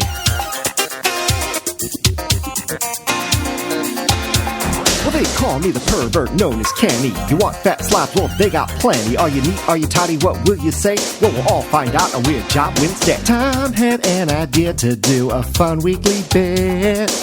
Dan really liked it, but Tom says that's bull. Dan is technical and Tom's unprepared. What was that noise? Oh no, now Sam is scared. I think we need an interview intervention. It took 4 minutes just to ask you one question. Tell us your weird job. Is it frantic or calm? And just make sure at the end you yell, thank you, Tom. You'll say you'll train in 2 years. Tom says 2 weeks, man. A false confidence. Tom will ignore the facts, and all we care about is how much you're paid. Rip off the knob, 'cause it's Weird Job Wednesday. What do you think? I will say his production value's gotten better. I give it a siren. Not bad. Perverts need to be talented because that's how they trick their victims. He is trying to take the power away. Yeah, I'll double down. All the most talented perverts. Yeah. Of course, that's why I'm not a pervert. And not that talented. I don't need to be talented. Yeah, too talentless to be a pervert. Exactly. Yeah, there you go. And I did a quick one too because I had to do. Well, don't waste them. No, we got to waste them because I got to get them out. Here, this is just a fast one. All these fat slobs working Wednesdays, jobs all weird and they make no pay. Probably think they'll make it one day, but we know they won't. It's Weird Job Wednesday. Weird Slobs. Did it say new sauce? No, you slobs. Oh. New sauce is going to do that. Hold on, we'll hear it again. I just want to make sure. Because it's so small, I feel like you got to get it. All these fat slobs working Wednesdays, jobs all weird and they make no pay. Probably think they'll make it one day, but we know they won't. You can sing it this time. It's Weird Job Wednesday. Weird Slobs. I might use that one every week. I hope it's nice and short. Yeah, it's like I might just use the "you slobs" part whenever somebody comes in, right? I don't know. Big plans, folks. I want to imagine that the secretary over at the therapist's office that's right across the wall. They were banging on the wall today. Because I did. You know how many slobs I did? You know how many "you slobs" I did? 19. They're like, That's 19 different Daniels. There's like this guy sitting by himself screaming "you slobs." Yeah, 19 times. I counted because I thought you guys would ask. 19 times. I didn't. You got to catch the tail end of that. It's weird when he walks in and he sees me doing a dance and screaming "you slobs." He thinks I'm talking to myself. Mike B's here. How you doing, Mike? Hey guys, how you doing? What's going on, Stash? Hey, not too bad, Having a good time. I'm just incorporating the soul patch now, so it's Hey, oh my facial hair God! is getting bigger. So your upper lip is 74, your chin is 803. I like it. I have a flavor. I've always had a Don't little. call it that. I've always That's had the a grossest- flavor saver. Right? grossest thing to call What it. flavor saver? Yeah, Why yeah. is that the grossest? Yeah. It's the flavor of the food you eat, not Yeah. of the not of Either way, gross. not of lingus. It's not a lingus flavor. I mean, all I can think of is fish. Fish lingus. I'm Fish Lingus, and welcome back. So, Mike, what is your weird job you want to talk Oh, about? I forgot to turn that off. So, I mean, I think I've talked to you guys about a couple of my jobs in the past, from being a taco man to being a manager taco man to all Very sorts little of difference. Thank you for your service. Yeah. One handles tacos, one handles the people that handles tacos. I mean, you got to move up somehow. That's true. But today I was going to talk to you guys about the time I was living in St. Augustine and trying to get people to go to timeshare condo meetings. Ooh, with a nose ring? What? This might have been pre-nose ring, no? Yeah, this was pre-nose ring. I was still somewhat handsome PNR, as we gentleman. call it, PNR. So, the timeshare business. I like that old man that's on Real Radio now. It's like they're a client, but he's like, I'm going to tell you how to get rid of your timeshare. Timeshare, you invest in it, you don't know how much money you do, you ain't know how much money you do. That's exactly what he sounds like. I equate timeshares to treadmills because there's nothing inherently wrong with them. Like, Yeah. they do what they say they're going to do. You just right? have to use them. Yeah, exactly. That's pretty good. And no one does. And they just a waste of money. So there's low value in a treadmill. Yes. Yeah. I mean, it's because... Is the Air T&D just our timeshare? well, I mean, come to think of it. You can't make money off your timeshare, really. You can I guess you could trade it Have out we of- made money on the Air No, T&D? That's we've what I'm lost money, saying. especially in September. No, I'm It's going to just ask you a question. What is, like, I'll just ask our guest. For the layman, so we can get it right, simply put, what is a timeshare? I guess the way they explained it to me, because I actually wasn't trying to sell people the timeshare. You were just trying to get them to go. I was just trying to get them to go to the meeting. Right, right. The salespeople You were the at the meeting. recruiter. Yeah. Okay. So you're the equivalent of a sign spinner for timeshares? Yep. Okay, All right. how did you even get this job? So Craigslist. no, the girl I was dating at the time Yes. had gotten an interview, and they were still looking for more people, and I was looking for a second job because I didn't want to spend any time with my girlfriend. Your boyfriend do drugs? Bring him on. And when you say interview, you really just mean You there with a nose ring. And you spin a sign? anybody goes. Yeah, it was pretty much, will you do this? Okay, yeah. Okay, cool. Come on into you made it to the second interview. I miss those jobs, the will you do these jobs, because Yeah, those yeah. are kind of cool. Yeah. We'll take anybody that's Yeah. willing to, because for them, it's like if that person can get one person to go to the meeting, then they can get two. Well, I'm just and saying then they can get four. it's worth that whatever. Prove it wrong. $8 an hour they're paying you or whatever. I don't know what time this is. Like, So I was 22, 23 at the time. So Okay. this was 15 years ago. all right. So we're talking early 2000s. What's the actual job? Where do you have to go? What did they train you to do? So we were supposed to be set up at different places around historic St. Augustine, and basically you just shout out to people, "Hey man, let me talk to you about." Let me cover your vacation. Was it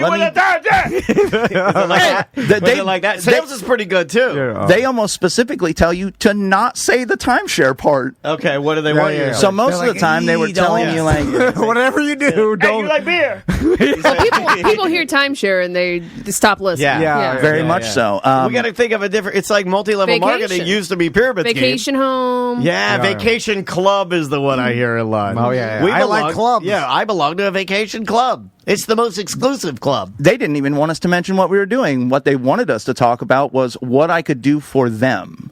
Okay. And Hey, I'll suck. so when they pull me, when you go to the training, they pull you into this room, and it was 4 of us, me, my girlfriend at the time, a 60-year-old man, and like a mid-40s woman. Oh, 2 olds and 2 Njenkos. And that's where I kind of started already looking at things. I'm like, It's just like telemarketers. I don't know, like, I don't know what the criteria was for coming in, and I was still really young, and This boy has jewelry in his nose. and I had almost exclusively worked in hospitality and kitchens up to that point. But this was just a second job for me, so I'm like, well, all right, I guess if this old man can do it, I'll be great at it. That's what I do for every job. If an old man can do it, I can do it. Did the company have some weird, like, generic name? Yeah, like Global International. Was it Equity Enterprises? Yeah, ooh, that's a better one. And then you're like, what does this have to do with anything? Winner's Circle Extreme. I believe it was blue-green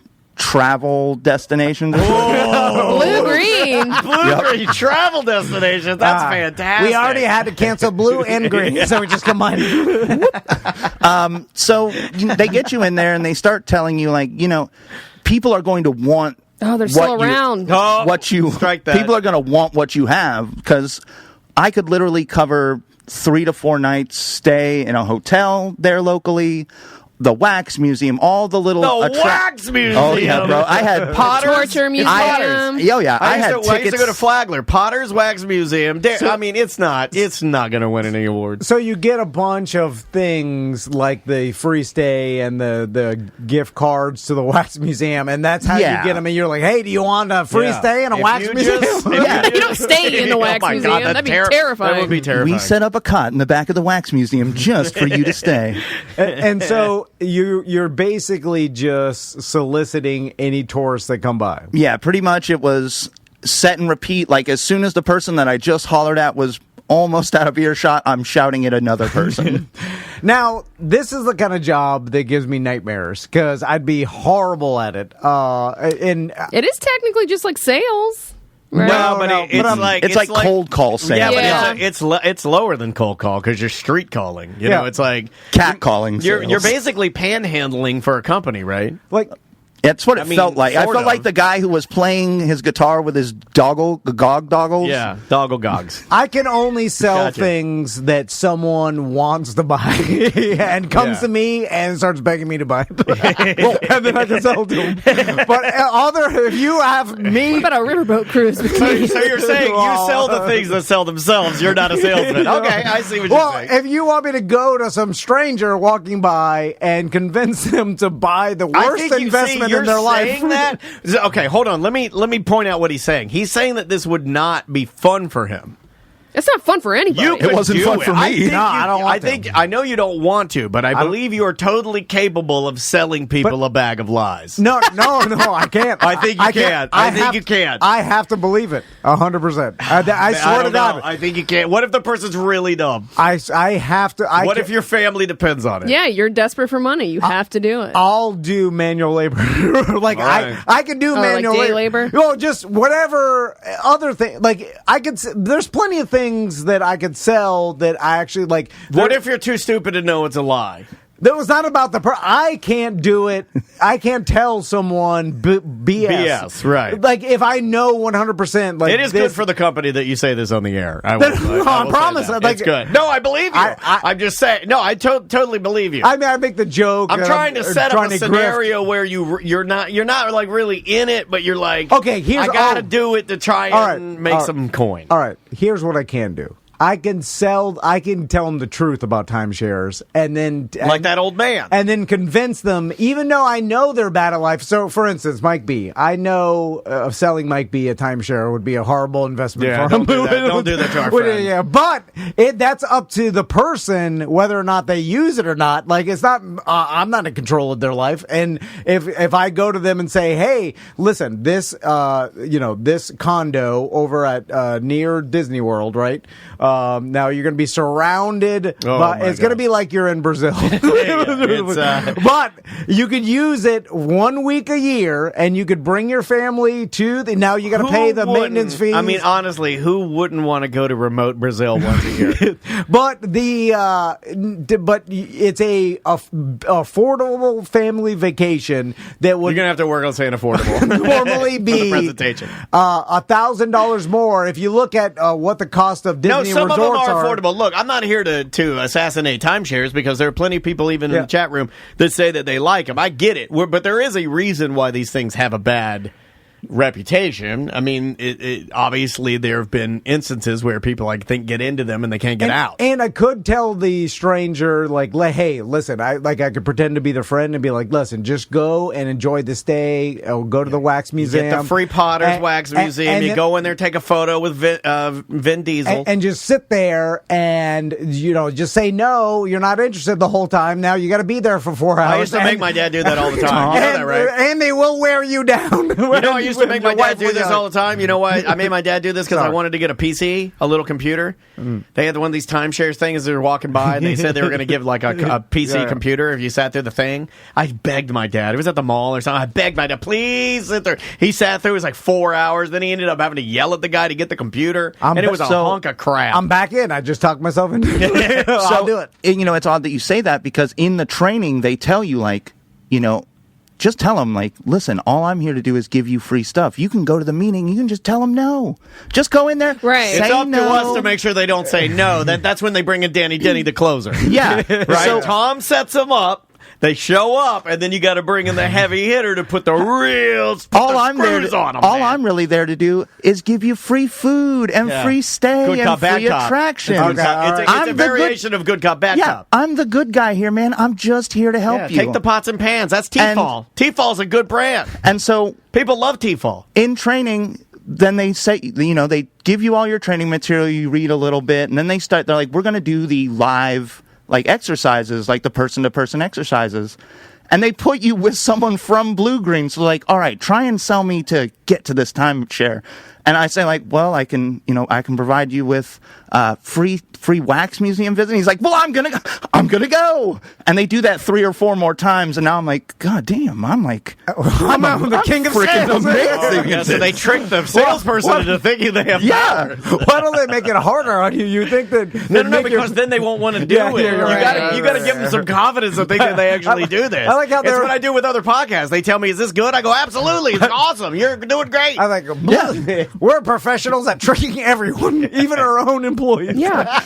So I love this company. They get you out there, Blue Green Way, and they tell you when you get out there, if you get 4 people, your pay goes from $12.50 an hour to $15. All right. And then if you can get to 10 people in a week, your pay goes up, another couple bucks. And at the top end, if you could get, I think it was 40 people a week to sign up and show up at these meetings, you're making, I think, $25 an hour. And in the early 2000s, $25 an hour, I would have done just about anything. Yeah, that's a lot of money. So, Mike, when you're on the streets of St. Augustine and you're yelling... By the way, not that rough streets, depending on where you're at. There are rough parts of St. Augustine, but for the most part, if you're in the tourist area, it's pretty nice. Welcome to Corporate Tom and Tom and Dan. I'm Tom. I am Dan. Samantha, our producer, is here. Hello, Sam. Hello. The Orange County Library Center is partnering up with Ivanhoe Park Brewing. Yeah, Ivanhoe Park makes some delicious beer. You may know their Joyland IPA, which is one of my favorites. They are releasing a beer right now. It's the OCLS Centennial Citrus Ale, all to promote and help out the library celebrating 100 years of being in existence. Yeah, that's coming up October 7th, so you got some time, but they're doing a membership drive and stuff that day, so go have some delicious beers and become a member because they do so much free stuff that you get as a member that you are doing yourself a disservice if you're not a member. It's definitely worth it. easiest things you can do, and you hear Tom talk about this all the time.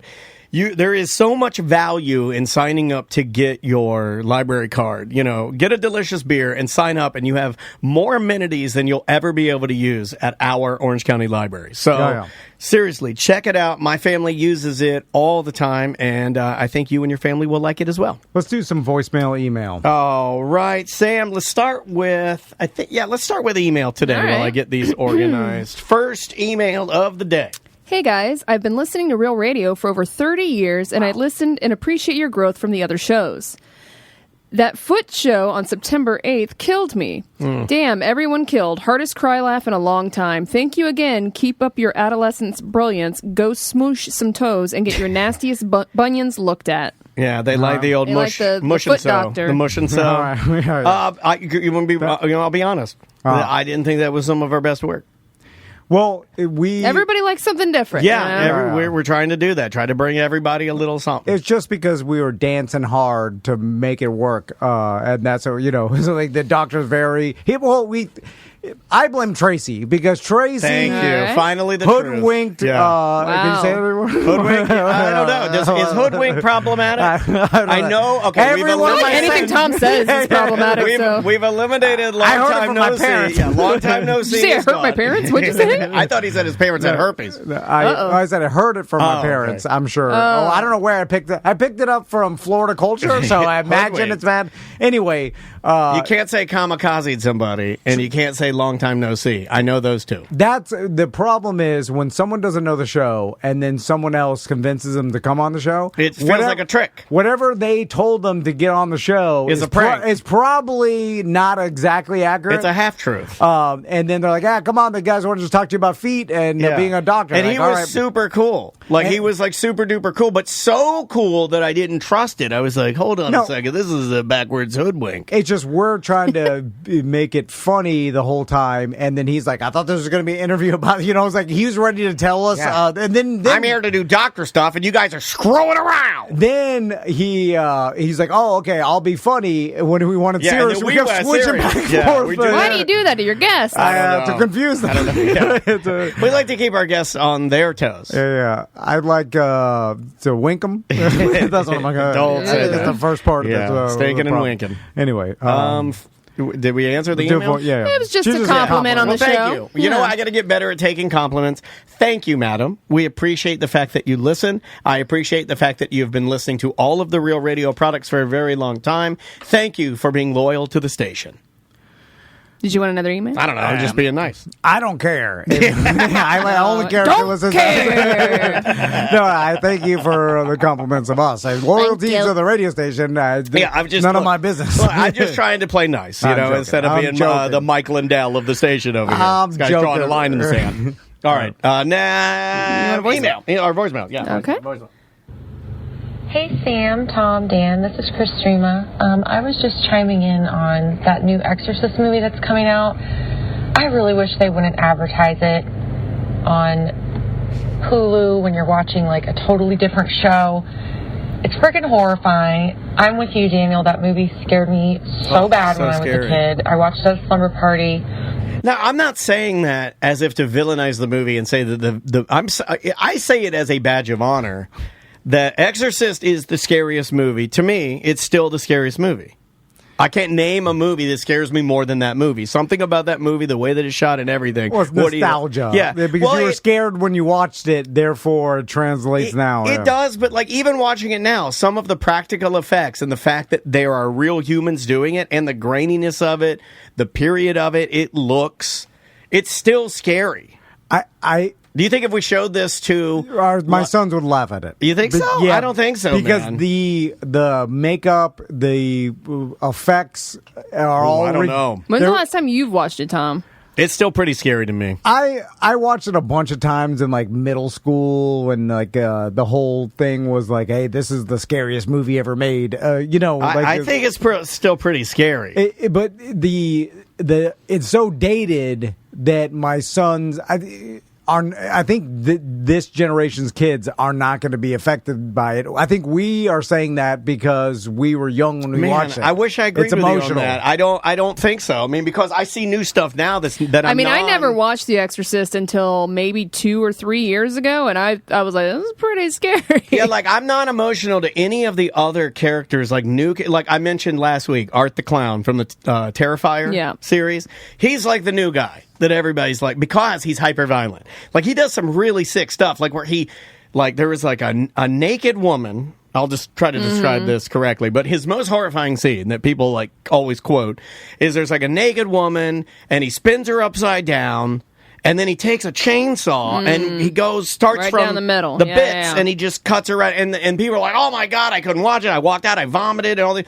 And like that to me is so over the top silly. Well, that's gory. Yeah, there's a difference like between that, scary and gory. I think maybe, and I don't know if this does play in. Well, especially to with nostalgia. Max's fear of puking, you don't think that's going to terrify him? Yeah, well, it's going to make him. It's going to definitely affect him. I'm just saying overall. I think we're being influenced by nostalgia, and maybe, and that for sure, I would believe that the newer scary movies are going to resonate more with that generation because it's all about when you watch them. I just told you I watched it like 2 or 3 years ago, and I'm a grown ass adult. We'll see what other people think. But Weigh you're in still on this. Call us and let us know what you think. You're still affected by you saw old movies back in the 70s when you were younger too. I think that all plays because you're older. I don't know. I mean, but it's also subjective. Yeah, I feel like the overall. I think that the topic of religion. I think the practical effects.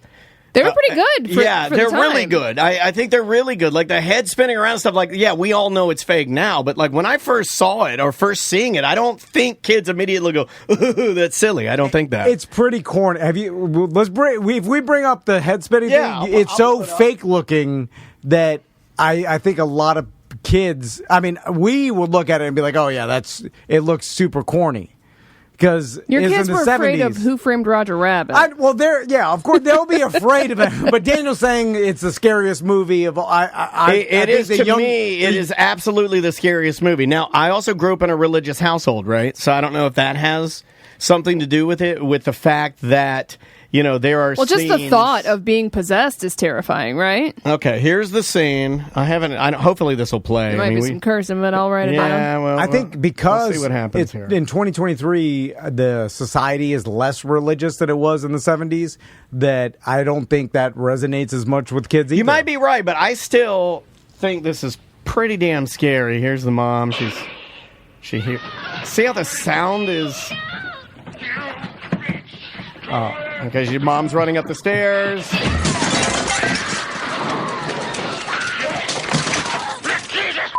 Throwing the 45s. Oh, wow. Hold on. I gotta turn that off. Oh, my God. Yeah. Good Lord. I didn't know it was that scene.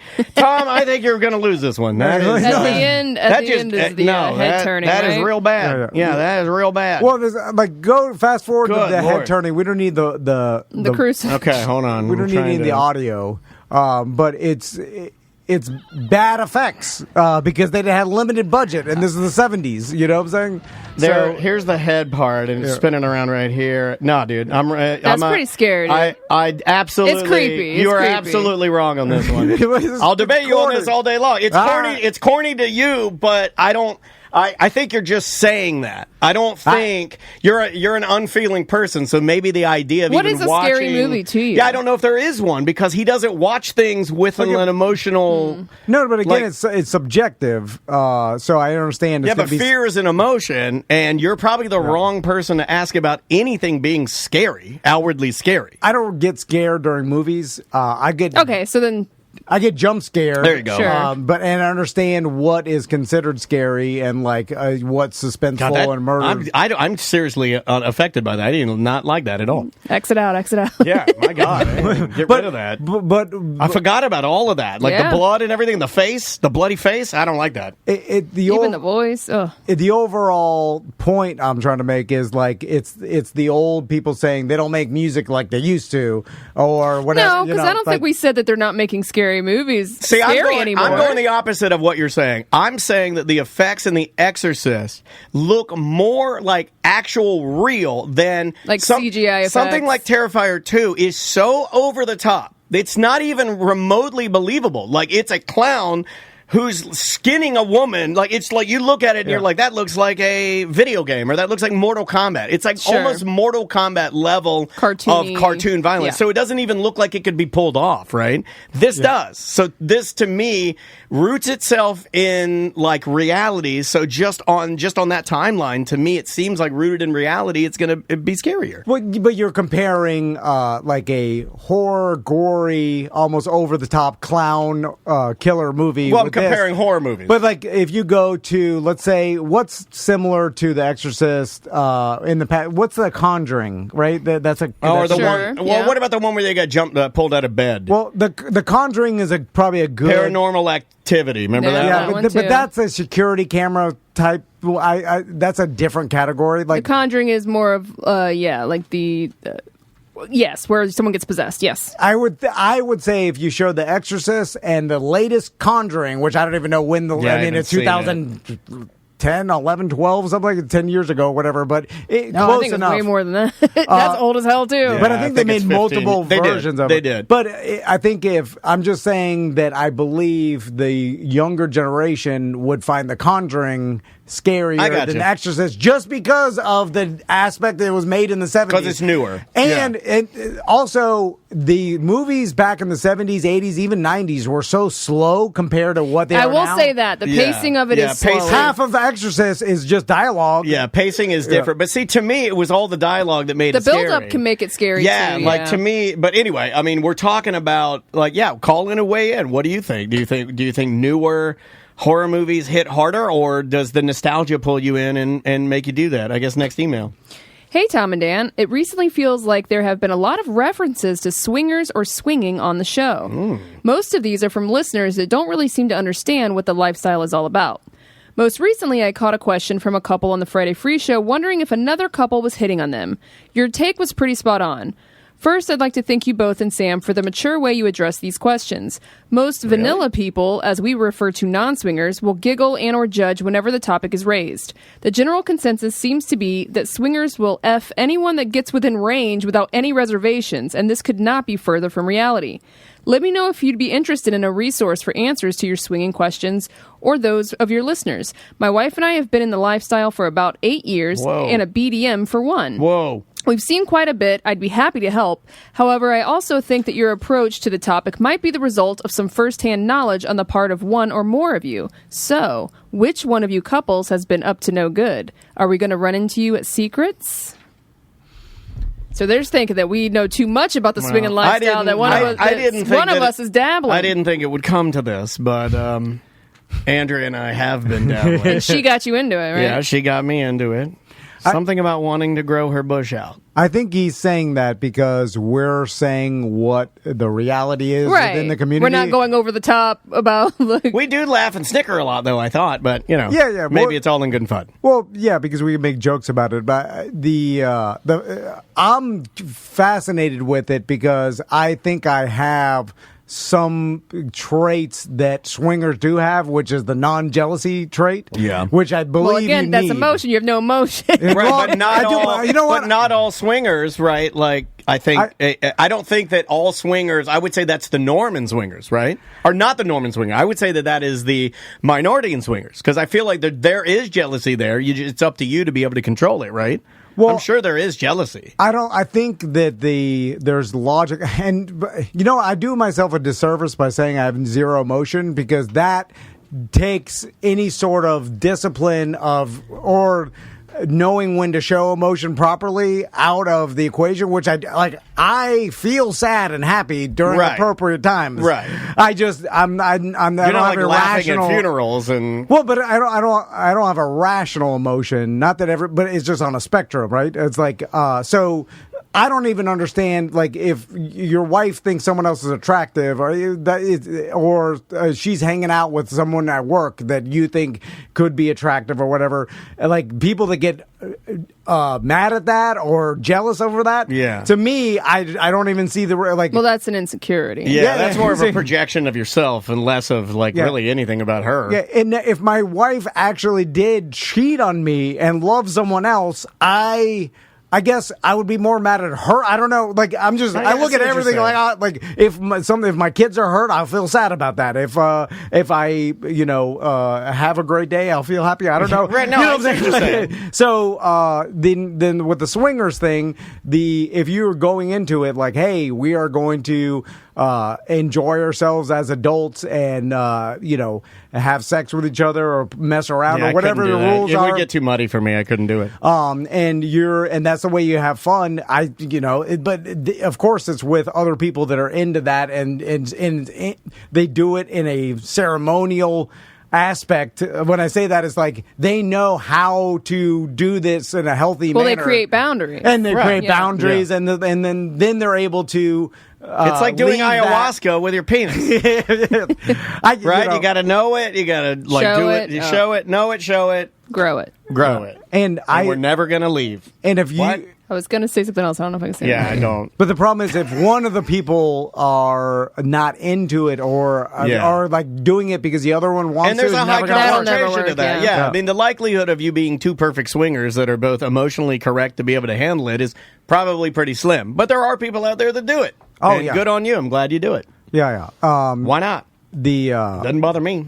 But I'll never get into the lifestyle because Crystal's not into it. And I don't even know if I would, because I'm sure a lot of people talk a big game. And there's been plenty of people who have dabbled and then regret it. Yeah, and then regret it. Well, that's kind of where I was going to, is that I think the majority of people that dabble, it does not end well. I think because I can do my own research of the people that I know that have just brought somebody else into the bedroom, and it has ended poorly more often than it is not.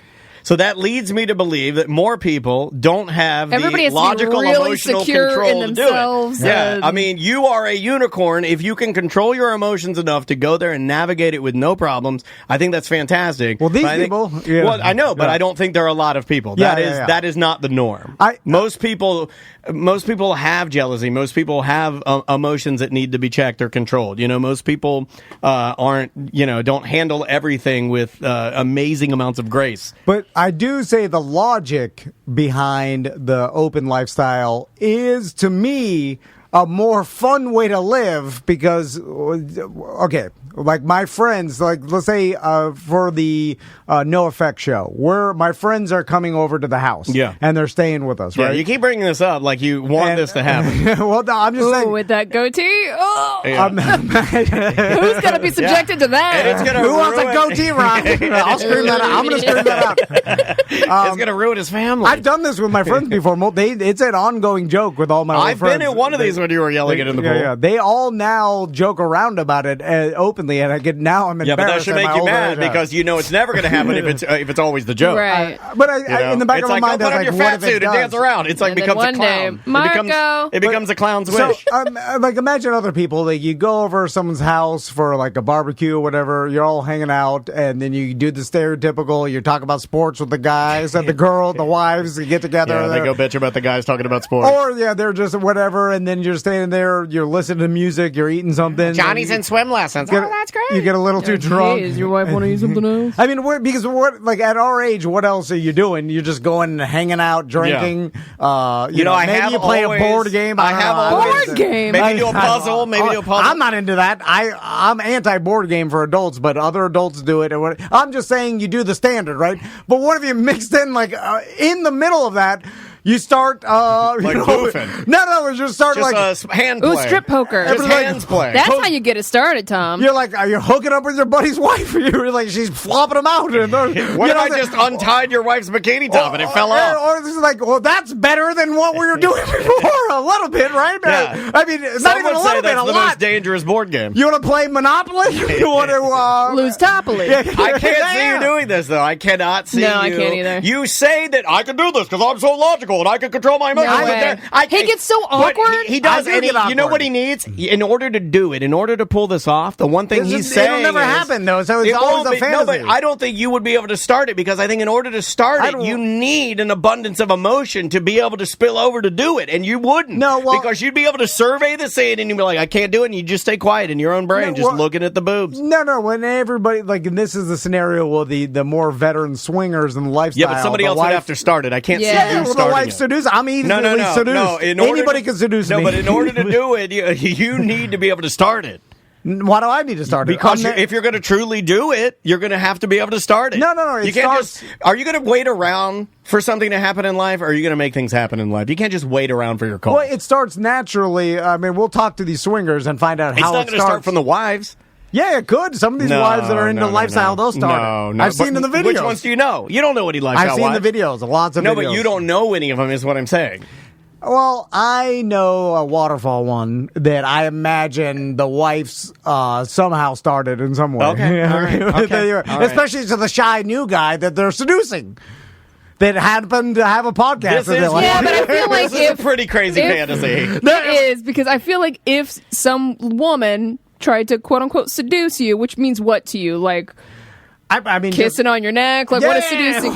Pulling your pants down? Pulling his pants straight That's exactly what I was thinking. You would be like, Just went no, down. that's fine. No, What would you do? What would you do? I just sit there and take it. You just stand like a soldier. Yeah, just like he's wiping his butt. No. Stand there. I mean, I know what to do. I'm I don't know 42 that years you do. old. Oh, I can Well, do you'd have it. to describe what you're going to do. No, well, you know. You start like talking, whispering into her ear a little No, bit? I'm not a talker. Okay, so you would just stand there like a soldier.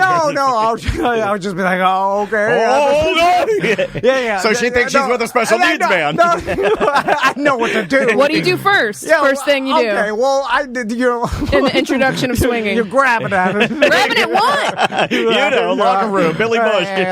The leader told me. The lead stand by. You know, you didn't hear that? He said, "Grab them, stand Oh, by." you go for that first? I know, I'm joking. God, I don't know. this You know, guy you just do literally this. aggressive. This guy goes all in on the first I'm hand. sure Aggressive. you don't need. I mean, I know what to do. Anyway, all I'm saying Again, it's a is big that- game. He talks about Yeah. it, logic. He's going to do it, and then when we get to the details, he's short circuits. I'm just saying. Imagine you're standing around with your friends at the next barbecue or get together. If you had a all barbecue adults. and this happened, yes, I would like it better. But I don't know. I don't know if I would participate.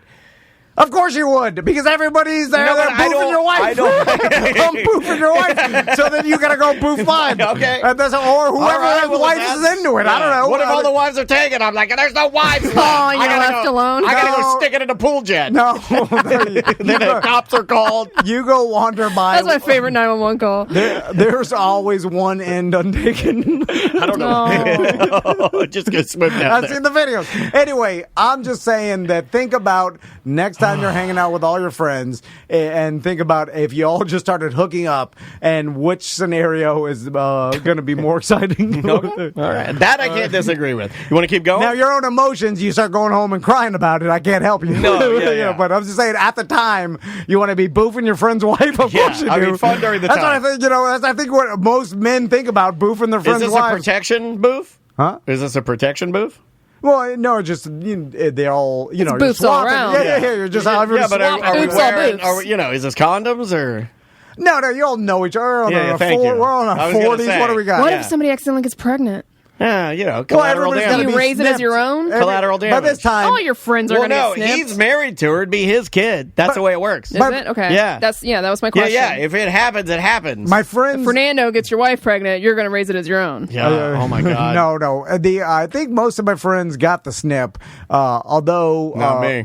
Oh, Dan's going to get Crystal pregnant. me. No, you can't be involved. I am uncircumcised, fully Oh, if you're not loaded. snipped, you can't swing with Tom. Oh my God. Get the snip. It's No, what are no. you gonna have your wife take birth control for the rest of her life? I don't know if she wants to. I mean, it's up to her. It's her body. I don't really poke around there very much unless I'm invited. It's just easier to get the snip, Okay. and then I think she actually, this is a buzzkill answer, I think my wife actually takes her birth control to regulate the severity of her period. Some people People do, yeah. Okay, Yeah. yeah. Well, that's So I can't really do much about that. Well, you can still do that after you get the snip. I would get the snip, but I don't think she wants me to get the snip because I'm a hypochondriac. She thinks it'll probably lead to more problems. Oh, And she might be right. Yeah. She might be right. You do. I will say that my one friend, the Wizard, has said he's never getting snipped because that takes away his the ultimate, ace of spades, which is going and starting a new family. Right, yeah. He's like, if you get, It's your do-over card. Yeah. It's the ultimate trump card. But why would you want to at that point? No, I know, but he does say he's like, if you now you can't go and start a new family like if you get the Without snip. a reversal.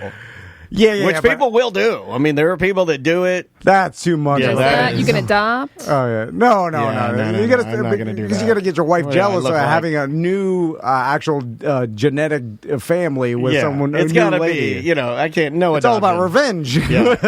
I mean, That's like sick. the adopt. Anybody That's can what people do adopt. it This for. has got to be something that looks like me. So my other kids look at the new kid and they're like, he looks just like me, but he's not related. Man, he plays with them. Yeah. Like if they see him on Facebook He having a hugs great. that one. He holds that one.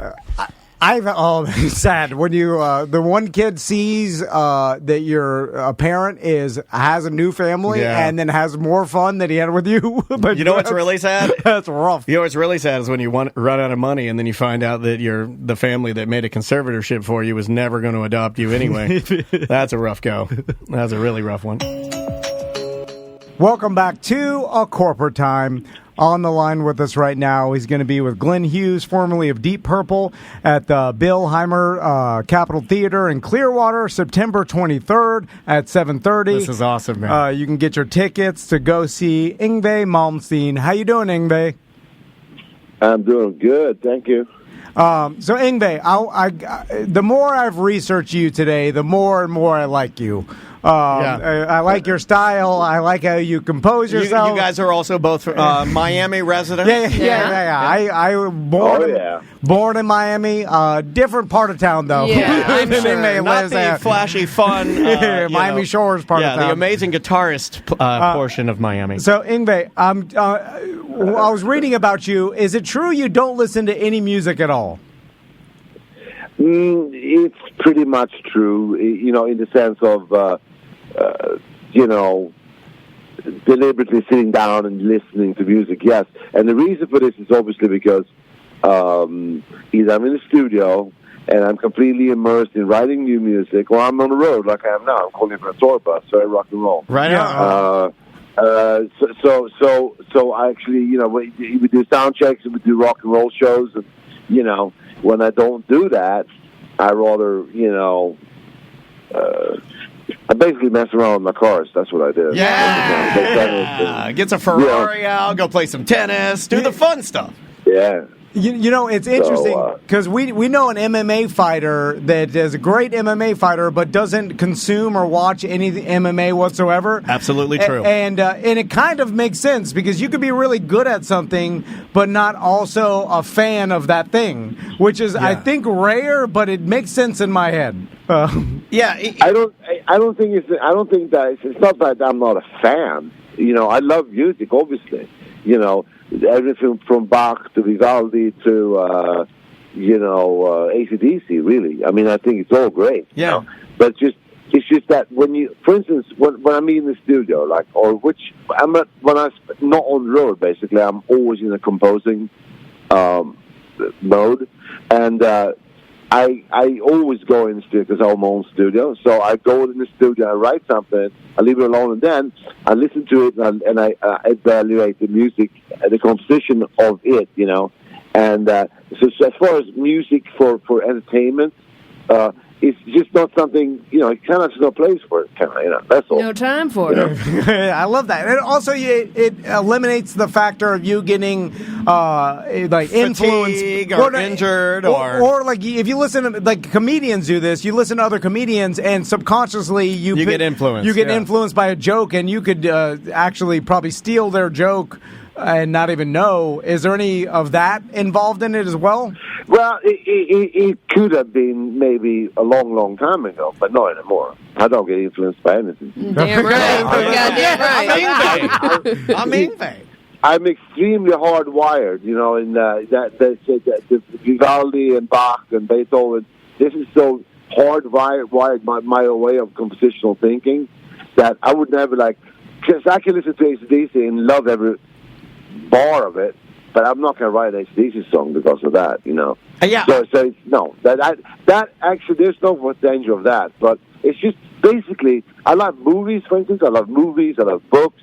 You know, like I said, the Ferraris. You know. Yeah. There's so many things in the day you could do. You know, plus I have a family, and you know. So. And what about tennis? Well, I think it also. Oh yeah, tennis, of course, or football. Dolphins, man, come on. Dolphins, baby. You're a Dolphins fan? Y'all go Dolphins.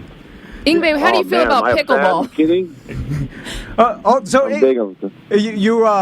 I didn't take you as a Dolphins fan, obviously from. Oh my God, I'm a huge Dolphins fan.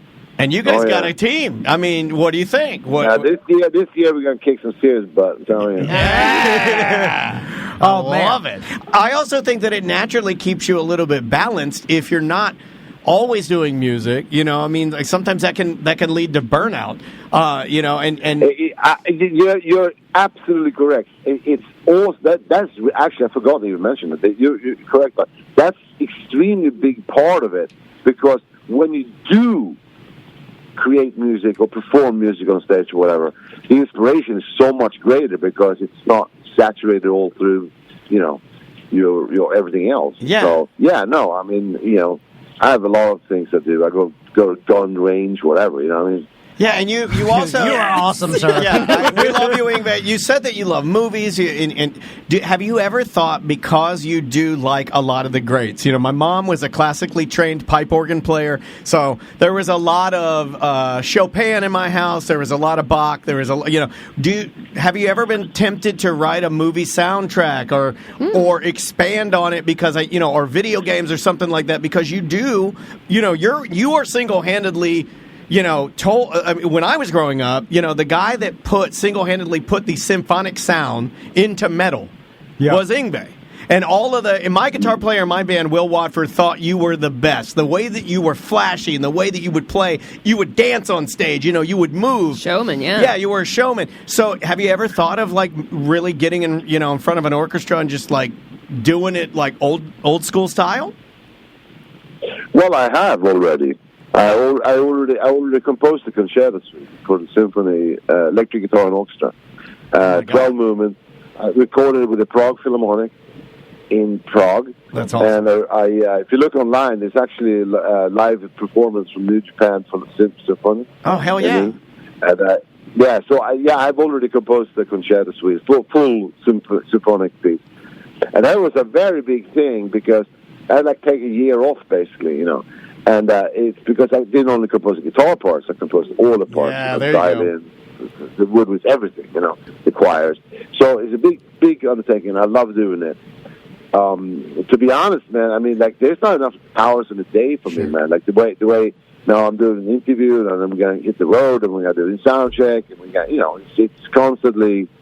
Get to work, yeah. So, no, I mean, like I said, for the symphonic thing, I've already done that. And I would love to write something for movies, too. Yeah, sure. Absolutely. That'd be awesome. Ingve, is it true that you invented swinging the guitar, completely around your neck? And then catching and then playing catching it on the other side? Yeah. Is that true you invented that move?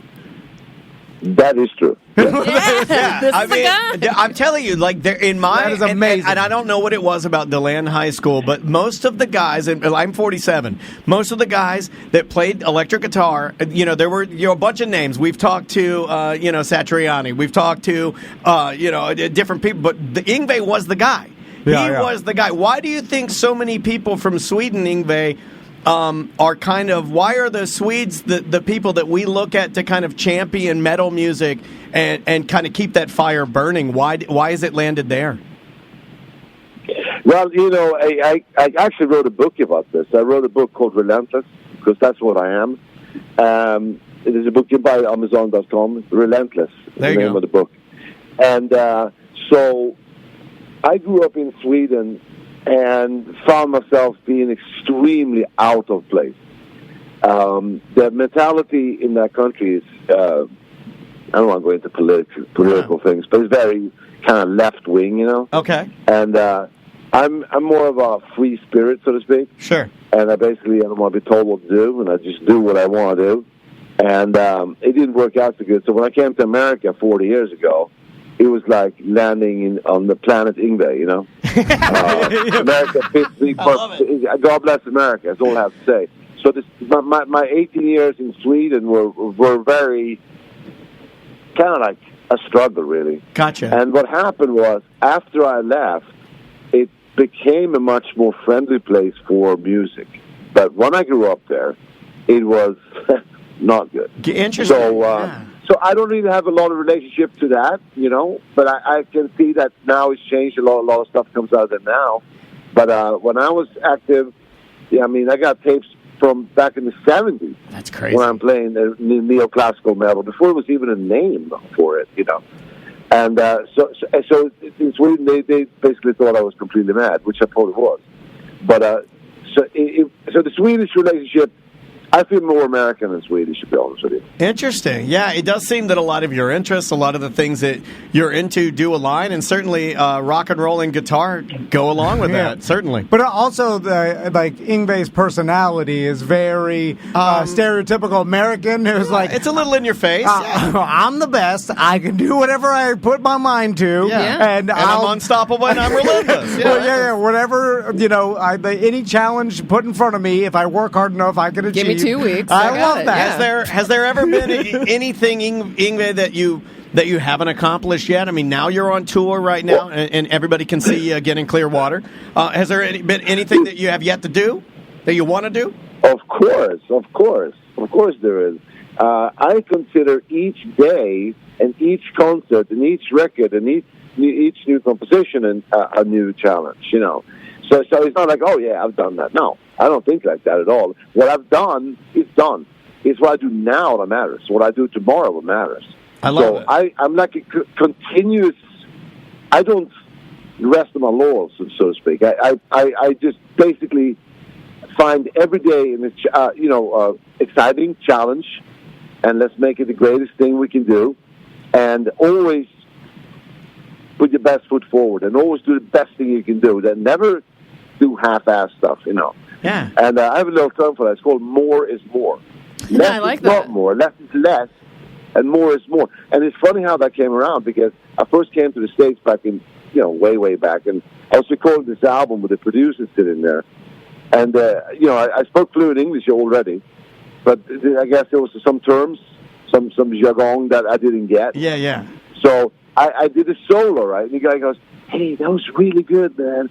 Can we do one more take, a little slower? Remember, less is more. And I looked at him and I said, well, wait, you misspoke. You mean more is more, right? Right, literally. Less, how can less more? That's against all laws of physics, you know. It's not logical. It's not. Right. It can't happen. Less is not more. 2 is not more than 4. And I honestly thought he misspoke, but then it became like sort of like a thing after that, you know. I love that. No, that's great. Okay. I love that your personality, though. We've always been able to know your personality from just the way that you play, right? It's like you can see the way that he plays, that you can kind of get the feeling for him. Ingve, okay, I got to talk man to man here. Because from reading about you, I think we both have very logical personalities, and we look at things very rational and cut and dry and logical, and it's easier for us to understand that. But the world around us is very emotional. Have you had the same struggles I've had in life because you are so logical and logic driven? Well, I had to kind of like fine tune some of my statements, Yeah. But that's kind of over the years. When I first came here and I started doing interviews and stuff, I didn't really know the politics behind everything, Sure. I just said it like it was, and people couldn't really take it. But there you go. You learn, you live and you learn, and I'm kind of like, I don't really want to upset anybody. That's not my thing. Yeah, unintentional. And I think everybody should do what they want to do, and I'll do what I want to do. Yeah, exactly. That's how I feel. That's exactly how you feel. Ingve, before we let you go, I gotta have you tell the story about the band Kiss calling you up to play guitar for them or with them, because it's hilarious to me. Can you tell that story? Yeah, sure. What happened was in 1982, I picked up. There wasn't really, like I said, in Sweden it was very, it's only like 2 TV channels from 6 to 10, and it was, really nothing. You had to like speak out whatever you were interested in. And there's a big central station, and the train station between where my mother lived and my grandmother lived. I used to go to my studio like that, and they had all this newsstand. And I used to buy this magazine called Guitar Player. Yeah. I didn't really know I didn't know if it was English or American, nothing. I'm just like, I read English, obviously. So, and all of a sudden, there was a thing that said that, send your tape in, we might put you in the magazine. I said, yeah, well, sure, whatever. I said, okay, I'll send the tape. Okay. Which was one of the songs of Black Star. I played all the instruments myself on it. Anyway, so before I know it, my phone starts ringing off the hook. I'm like, what the hell is going on? There's all these people calling me. What I didn't know was that the guy that got the tape in the States started playing this for everybody. So I didn't know, but they just started calling me. And, as I said, I spoke English, perfect English, but like more the Queen thing, more like ish, Gotcha. So this guy called me up and he says, hey, I'm so-and-so from KISS. Are you hot? You're hot. I'm like, hot? What do you mean hot? Like Gesundheit, Yeah. Anyway, and we're looking for a new guitar player. When you hot, okay, whatever. And he says, are you 6 foot tall? And in Sweden, you have metric system. Right. I'm 192, which is 6'3", right? So I'm quite tall. But I said, I don't know what tall I am. I don't know if I'm 6 foot tall. And they never call back. You lost the game because of the metric system. I do like 1 meter, 92 centimeters. So that was a little bit of Christmas. I did love the idea of someone from KISS. I don't know if it was Gene or Paul. Somebody go like, "You're hot, hey." No, it wasn't Gene because I know Gene. I talked to him. It wasn't him. He was probably one of the managers. Gotcha. If you would have known the difference in the metric system, like, could you have ended up on KISS, you think? Like, would that be I think something you're too technical for KISS. In an alternate universe, it could have been, like one guy just had you could have been wearing an onk on your nose. The onk was the worst pain. The onk was the worst pain. The onk was the worst. Well, I think that's the guitar player found this. Yeah, do you remember that? Where they had they had all the different incarnations, and then you had the onk. I'm like, oh, not the onk. Yngve, it's been a pleasure talking to you. We really appreciate it. Again, the Billheimer Capitol Theater, Clearwater, Florida, on September 23rd. Go see Yngve and Glenn Hughes, formerly of Deep Purple. Yngve, I hope we get a chance to talk to you again because we are massive fans and we love your energy, man. Thank you. Pleasure's all mine. Thanks so much for having me. All right. Yep, no problem. Take care, man. Be good. Yngve Malmsteen. That could not have gone better because we were nervous at first, and then I started doing research on him, and I'm like, well, hold on, this guy's hilarious. We don't want to mess it up. The only reason we get nervous is we don't want to mess it up, right? Like, we want to do... We want to have good questions. Yeah, thanks to Billy for setting that up. Yeah. Thanks to Yngve for his time. I mean, that guy, I could sit and talk to that guy for hours, dude. But, I bet so many people have he has a reputation of being an asshole. He's not an a-hole. He's not. And it's just how he's wired. He's just very matter of fact. He said he's hardwired. I literally was reading all of these interviews with him, and I said, "Oh my God, this is Tom. This will be easy." Yeah, it's Guitar Tom. Yeah. I love the responses that he would give were exactly things Tom would say. I love talking to someone who just like me. I love talking to me. It's just like, because I know what I'm getting. It's because, and listen, that's the first time Tom's intently listened to any guest ever. Because why? Because it sounds like him. Also, it was and he only listens to him. Also, we know that. Music guests are not your thing. Music guests it's not. He's not. He doesn't even listen. He doesn't listen to music. But you do love a good D-head. Yes. But he wasn't. He was just direct, and his answers are very... Right. He's got a good sense of humor. Yeah. That guy's great. He was very nice. He's great. I've made the joke for years that I feel more comfortable talking to someone with Asperger's or is on the spectrum or something, because... Are you getting the hint there that you might also have a bit of the berg? It's because what they're saying doesn't have have emotion mixed into it. So there's no like emotional manipulation or I'm saying this to make you feel this way. Right. It's just like, how do you feel? Either good, bad, or angry or whatever. Or whatever, a variation of that. Or whatever they're telling you is the truth for the, I mean, not necessarily truth, but it's just like, I could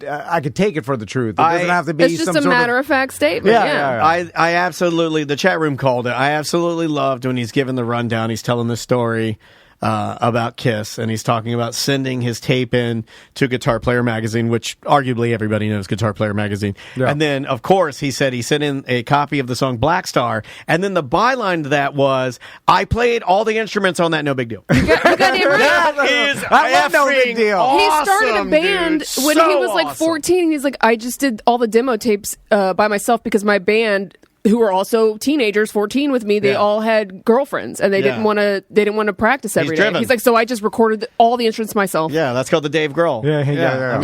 I mean, there's a reason this guy is 60, looks the way that he does, and if you haven't listened to Yngwie, it's a fun listen. I mean, like it's busy. I mean, I got to read his book now. Relentless. Neoclassical. He used the term. That was the term I couldn't think of when I was asking him the question. That's how stupid I am. Neoclassical rock and roll or metal. You know, that whole. Like, is it like wizard metal? Like, I Sonata Arctica. That's all influenced by. You can make an argument that Sonata Arctica, Dragon Force, the bands that sound like they are both like Bach. math metal. Yeah, they're both Bach and metal. You know, it sounds. Like it's very powerful and symphonic. And Emerald Sword, remember Emerald Sword? That's another one of those type of bands. It like sounds like Flight of the Bumblebee. You know, that was great. Thank you, Billy, for setting that up. That was good. That's an interesting cat, man. I'd love to see him, and he looks great. And he didn't really play. I mean, this is all stuff we could have probably obviously talked to him with. But it's like I always, with this, because of his personality, I don't want to keep him on the line too long because he's like, I'm tired of this. Yeah, we gave him the 12 and we got out. Yeah, I get it. But he never played with any like huge. Iconic rock band, right? He just always did his own thing. No, he did. There's Alcatraz. I'm not familiar with Alcatraz. Was a band, but like no, he has his own band. I mean, he's been his own thing, but. What was it called? Something of Axe. Legacy of Axe? Generation Axe. Yes, that was Steve Vai set that up. Also, Steeler and Hear and Aid.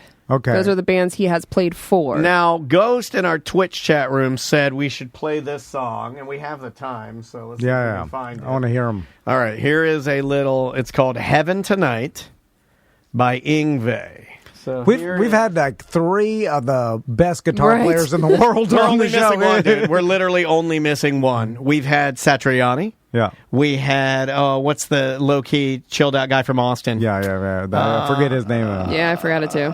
Eric Johnson. Yep, there it is. Then we had Yngwie. Yeah. The one we're missing, Steve Vai. If we can get Steve Vai, we've hit the Mount Rushmore. Yeah. Do you think he hates Steve Vai because he replaced him in Alcatraz? I don't think so. I didn't hear any hate for anybody in his voice. That guy... No, Satriani taught Steve Vai. I don't even think he thinks about it, right? No, Steve Vai replaced Yngwie. Yes. Yeah. Well, I was just saying, Satriani taught Steve Vai how to play. Yeah, it's all interconnected. Yeah. Okay, here's some Heaven Tonight. Oh, I know this song. Yeah.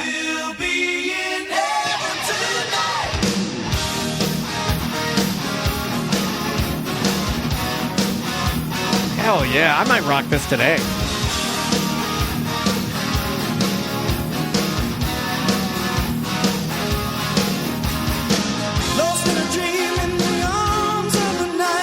It's a little more straight ahead, heavy metal or hard rock. But it has the wizardy rock, Swedish element.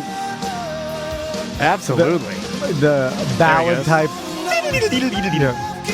Yeah, that's... Do you think this style will ever make another run? One more run? You're driving a convertible down the... Through a desert with a hot chick in the passenger seat. I wonder if you and I, remember the phase? We went through a phase of Sonata Arctica hard. Oh, yeah. I still like wizard metal. Because the We need a pageantry. dragon tease too. Yeah, I know. The pageantry of it. with Ingve doing a solo on it. Dude, what if we got Yngwie to do that? He might. He seemed to like us. Yeah, I mean, Yeah, we send him a Tyreek Hill jersey. What about that, dude? He was a Miami Dolphins Yeah, fan. we didn't even get him started on that. We didn't. Because I didn't want to, you don't want to go sports when you got Ingve on the line. But if we ever get a chance to talk to him again, let's go anywhere but guitar. It seems Yeah. like. I wanted to talk Ferraris. Yeah, guns. I want to talk guns. with him. Watches. Okay, here's what we do. If we can get Ingve in here, we take him to the gun range. Yeah. And then we take him to Mission Barbecue at lunchtime to stand for the pledge and eat some barbecue. Yeah. He'd love it. Anyway, that was cool. He is a cool dude. Very, very cool. And take a break. Yeah, well, we'll be done with the show. Yeah. And then we'll for see good? you on Monday. Bye.